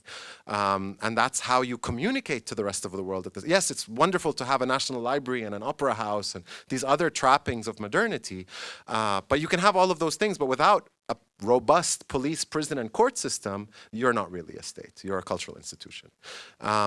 In terms of the Palestinian prisoner movement, I'm going to answer your question. Maybe, I don't know if it's the answer, but something just to really, really kind of keep in mind. And it's where, these hallmarks of this sort of like hyper-rationalist modernity, oppressive carceral modernity, meets its flip side in itself. Or as Marx would maybe say, it like contains the germ of its own destruction. The Israeli prisons effectively serve as a resistance school for Palestinians. So if you are imprisoned and you have a longish sentence, and so you're in one of these prisons with the larger kind of prison populations, the first question you'll be asked, especially if you get put in with the left factions, is what can you teach? What do you want to learn? And so the experience of prison, beyond the torture and the attempts at humiliating and degrading you, is actually a place where you level up. You level up your analysis. The ex-prisoners in Palestine are the best Hebrew speakers in the West Bank and Gaza Strip. That's where you go to learn Hebrew. That's also where you read incredible texts, right? Like people discover Marx and Marxists in prison. They discover international liberation movements from the Caribbean to the African continent to poetry and discuss these things in structured ways, right? It's a university. And this is beyond also people who, because the prisoner movement fought every step of the way, fought to get books into the prison, fought to create spaces where they could discuss those books in prison, fought to create techniques where they could communicate their own writings.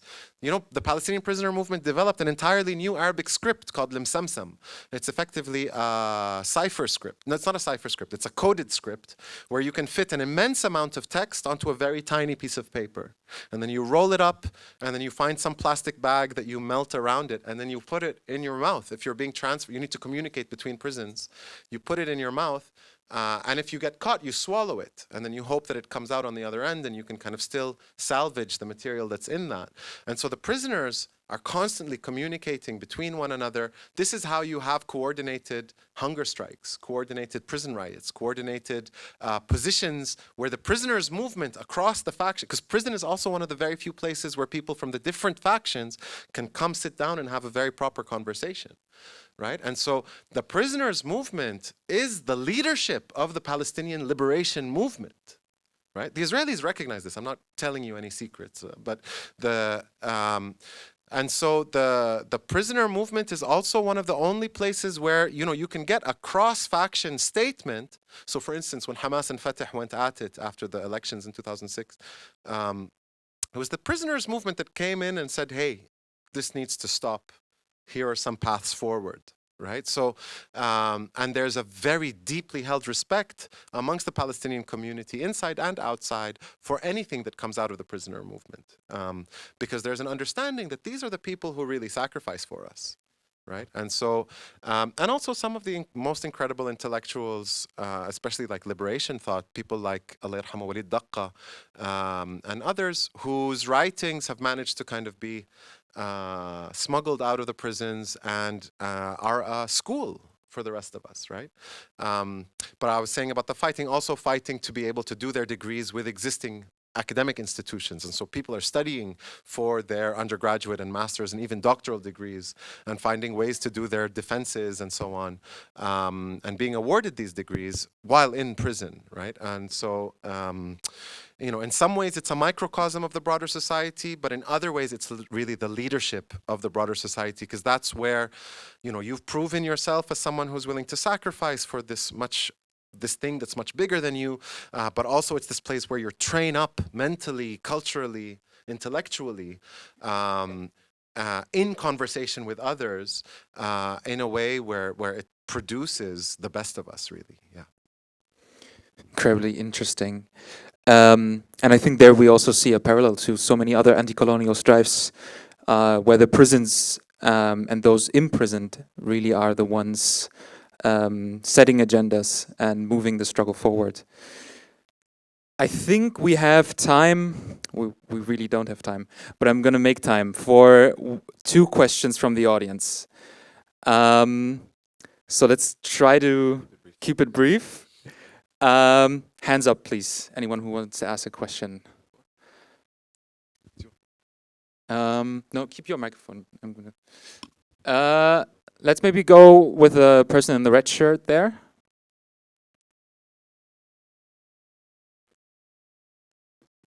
Oh, yeah, just really quickly. We're live streaming this, right? So if you don't want to be seen, maybe hide your face or something. Someone has a kufiya they can wrap around your head.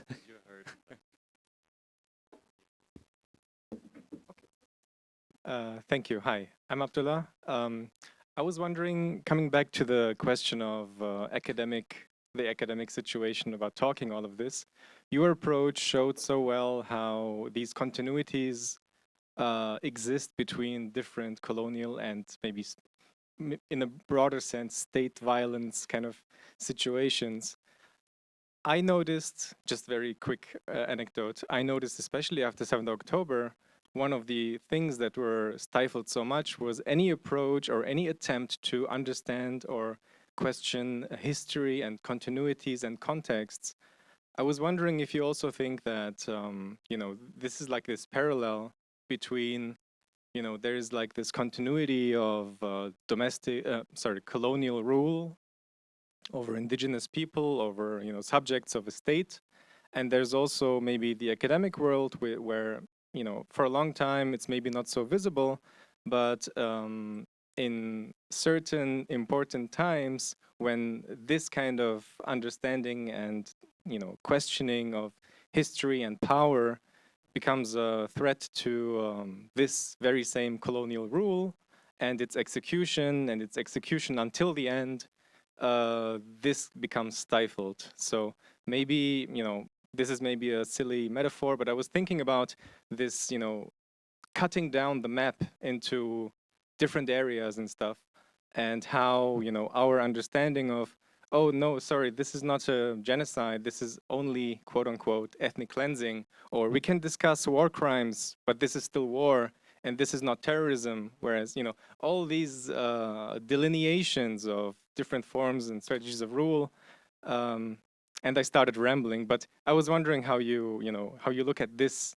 you know, coming back and using your approach or looking at it and, you know, discussing the, you know, the reason why we're all here. Thank you, and I hope it makes sense. Sorry. I didn't fully understand it. Can I try just to rephrase? Really quickly, please. I'm so sorry. Really quickly. I'm really sorry. How do you look at the way in which any attempt that you are making today to contextualize colonial rule and oppression has been stifled, especially after October 7th? Do you think, like I do, that, you know, this is one way of actually challenging this colonial rule by showing how it works across the world? Thanks. Thank you. Yeah, I mean, I think it's very important to see the links. Oh, I hope I'm answering your question, but I think it's very important to see these links because we talk about intersectionality and solidarity and these things, but I think there's an abstraction in the way that that's often talked about. It's like struggle for justice here, struggle for justice there, you know, and then like less on how they're actually connected. I think that we have to be honest, right? As people who are interested in knowledge production, we have to be better than our enemies. We have to really speak truth to power, and the emphasis there needs to be on truth, right? And sometimes truths are uncomfortable. Sometimes things are not connected that we wish were connected because that would enable us to make a better argument. In the case of settler colonialism, they are extremely connected. For instance, we can take a thread like the thread of indirect rule, which is indirect rule in the British Empire, association in the French Empire. This notion, because initially, for example, the colonialists really believed that if you could educate some of the natives, especially the wealthier natives, the natives that have a chance of looking a little bit like us because they dress well and speak our language and whatnot, then these people are going to become Anglophile or Francophile, and then they will rule in our interests, and then, you know, give them a taste for profit, and then commercially they're going to want to also be part of this. But if you kind of follow this thread, you'll notice that actually what would happen is the native would learn about things like notions of equality and freedom and dignity and stuff, things that they already knew. But to realize that the European colonizer themselves has a whole discourse around equality and whatnot, and then say, well, okay, we want that for ourselves. Right? And so you have this move with like Frederick Lugard in Nigeria and so on to say, all right, no, we need to switch course to something where actually it's about keeping the most regressive parts of the population, the big patriarchs. And literally, I say patriarch not just as the big man in terms of power, but also exclusion of women. These patriarchs who operate in an older mode, a more traditional mode, these people are going to be able to quash their populations for us. We want as minimal education as possible, and just offload that power to these local authorities, the Bantustan authorities, the tribal councils, the band councils in Canada, the Palestinian Authority in Palestine.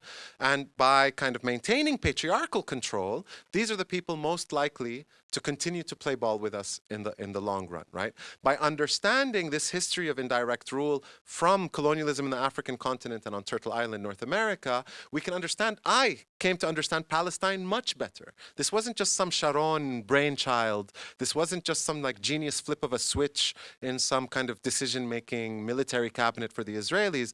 There's a whole genealogy to this kind of idea, and understanding how the Israeli strategists engaged with this and then refracted it in terms of how to implement it in Palestine, and also how there's a different way it was implemented in the Golan, in southern Lebanon with the South Lebanon Army, in the West Bank with and the Gaza Strip with the village leagues, and then with certain of the mashayikh in 48 Palestine, we begin to understand that actually there's a whole kind of strategic approach that then takes on a local set of characteristics in each place. Because then that informs resistance, right? It's no longer that, the Palestinian Authority is a branch of the PLO, but poor things, they're being forced to behave in a certain way in order to guarantee their money, and maybe if they misbehave, the Israelis will come and spank them. No, that's not it. These people are collaborators, right? And we need to look at the Palestinian Authority not as this arm of the PLO, but actually for what it is, part of the organizational structure of the Israeli military. The Palestinian Authority is an arm of the Israeli military. We can only really understand that when we look at the genealogy of indirect rule and of picking those collaborators among the natives to police the natives from the philosophy of Fukhari Kasr Ba'do, let the pottery break itself. So I hope that. Thanks. We have one more question. Perhaps the person in the purple shirt?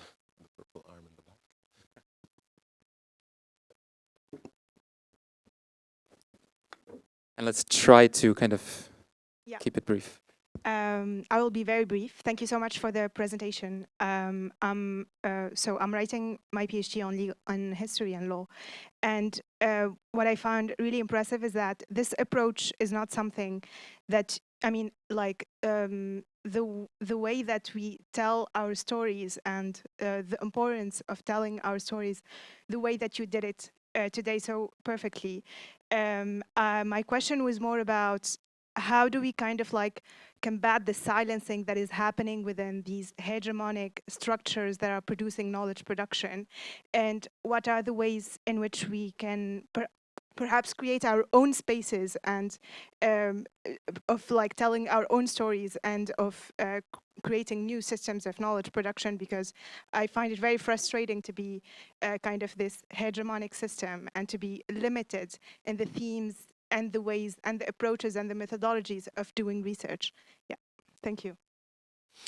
Okay, I don't have the full answer to this question, but I mean, this space is a space that offers some model for this, right?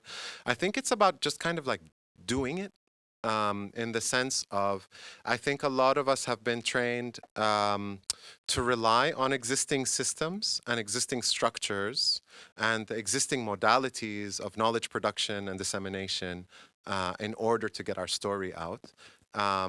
But that's effectively like asking our oppressor to carve out a little space for us.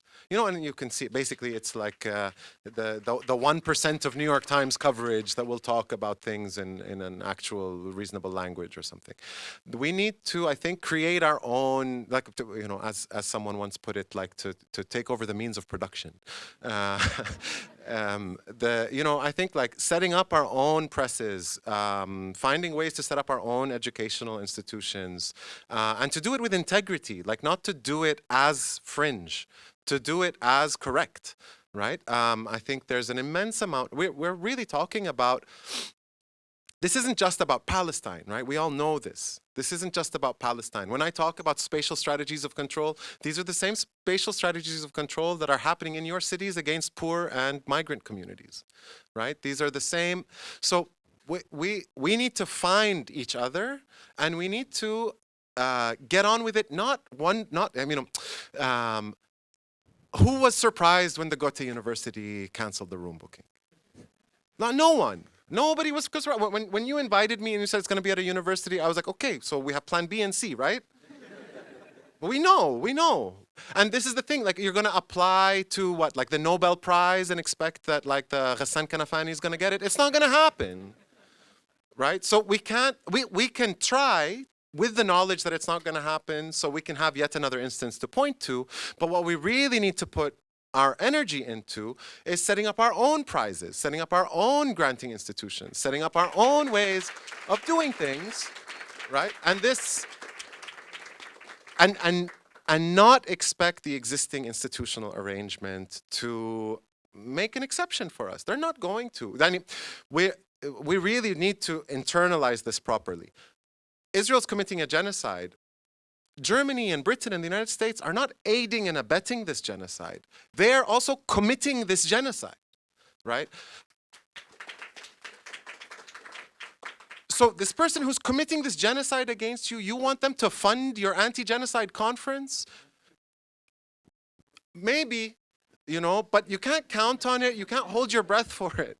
So I think the energy needs to go into thinking about how do we create our own autonomy within this structure that we're set in, right? And that's going to require a lot of creativity. It's going to involve a lot of failures, right? It's going to be a lot of canceled room bookings and things like this. But that's what we need to be able to do, right? We need to be able to effectively create that future in the present. What we imagine as something that's for this utopian future, that's something that actually needs to start now, right? And that also involves things like figuring out where your food is coming from and figuring out where, you know, like where your clothing is coming from. What is the alternative way in this world where we are not exploitative, where we are not destroying and degrading our environment, where we are not being oppressive to others or ourselves? What does it look like to produce? What does it look like to commune with one another? Right? And not put it in this future utopian moment, but actually bring it to the now and start to work on that as a principle. Yeah. What a great plaidoyer, I think. Let's not be consumers of liberation, but produce it ourselves. We need, unfortunately, to move on. Okay. Does the infrastructure team allow us for this? Are you fast enough to do the build-up? Okay. We're just going to say yes, we are. Great. Let's say I have one more person. Walid.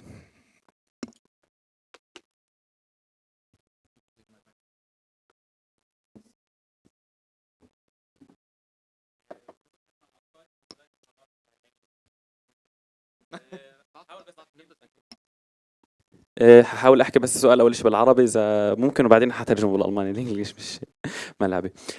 سؤالي هو بسيط وشويه، بس بدي اعرف ليش الفلسطينيين ما شافوش انه صارت فيه هجره كبيره؟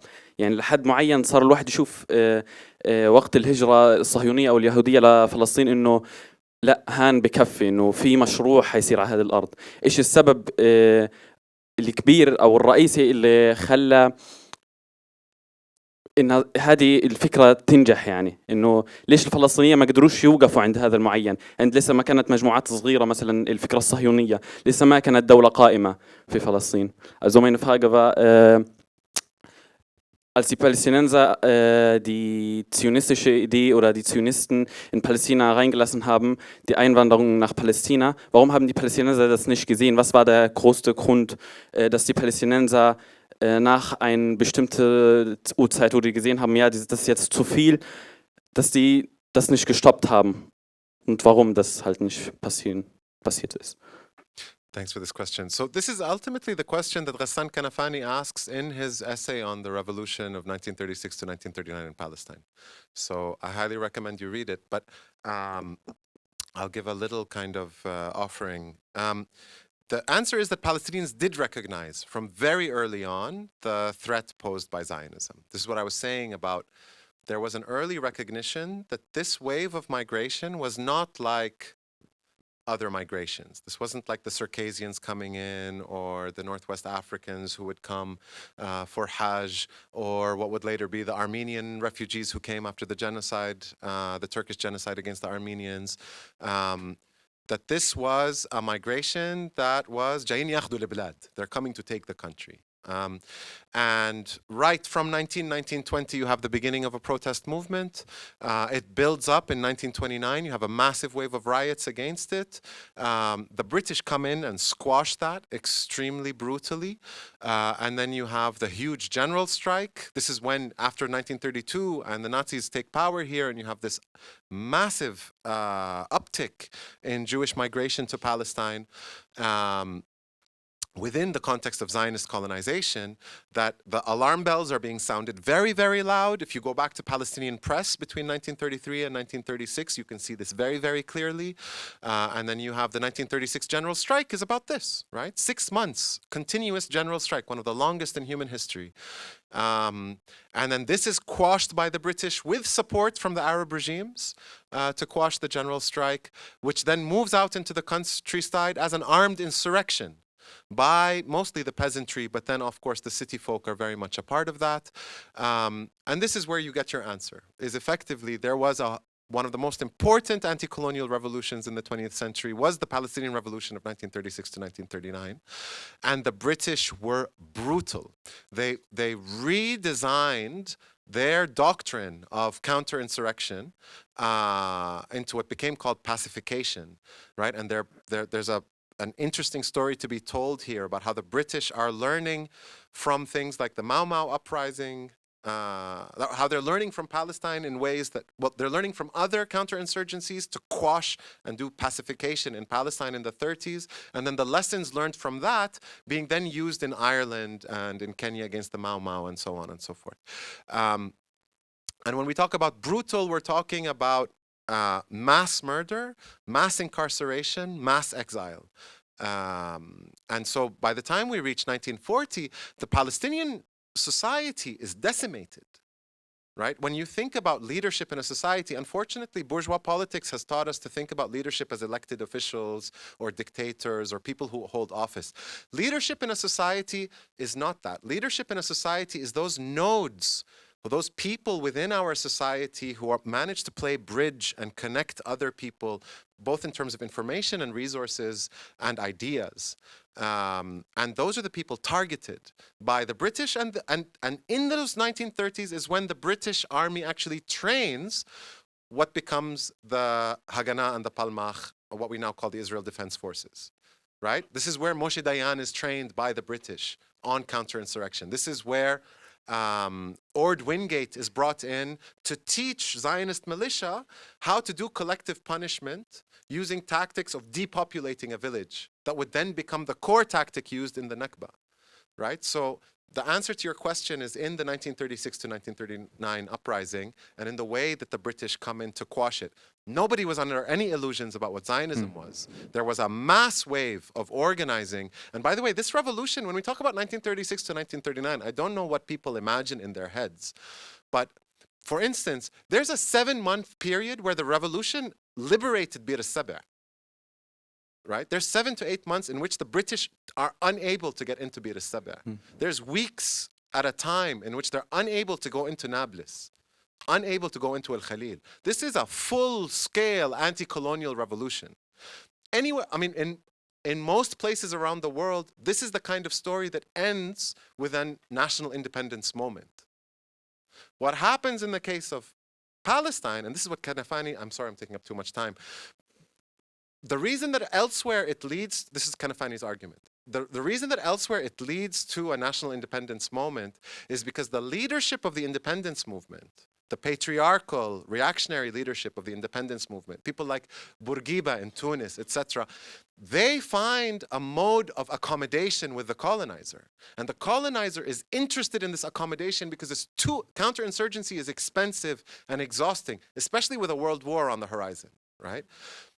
So, for example, Bourguiba sits with the French and says, okay, what do you want? You want control over the military? It's yours. What else do you want? You want control over trade? It's yours. What else do you want? Central banking? It's yours. Just give me dictator position and let me be the boss.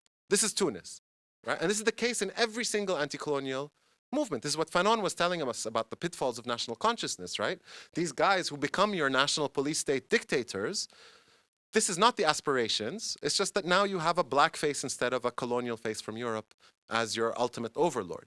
In the case of Palestine, the Palestinian leadership was begging the British for any scraps of the table. They were willing to give up everything, the Nashashibis and the Husseinis and whatever. They were willing to give up everything, and the Nusaybas. But the British had no interest in dealing with them. They're like, okay, nice, right? Because the Zionist movement offered itself as a much more efficient and whiter and already beholden to the colonial power through the Balfour Declaration and British facilitation of Zionist colonization. Why would I deal with the Husseinis and the Nashashibis when I have the Weizmanns and Ben Gurions who look like me, talk like me, are already beholden to me? I want to get rid of them because I'm an anti-Semite and I want them out of Europe. And I'm happy for them to be ensconced in Palestine. And this is part of my colonial strategy for the region. Why all of a sudden I'm going to start listening to Husseinis and Nashashibis about national independence? No, I will quash this uprising. I will force Husseini to leave. I will, all of these things, right? And brutalize this population so it thinks never thinks again to rise up. Of course, our population will never not be rising up. Yeah. Thank you, Hazem. And for anyone who wants to... I'm going to do a really shameless plug. For anyone who wants to learn more about what Hazem just said and who is in Frankfurt on Monday, the Students for Palestine reading group is reading The Revolution of 1936 to 1939 in Palestine, your translation of Ghassan Kanafani's work on this, on Monday. So you can go to Students for Palestine's Instagram to sign up for this reading group, and you will get access to not the whole book, but some chapters that we're going to read together. Wow. So I want everyone to give a really big applause for Hazem one more time.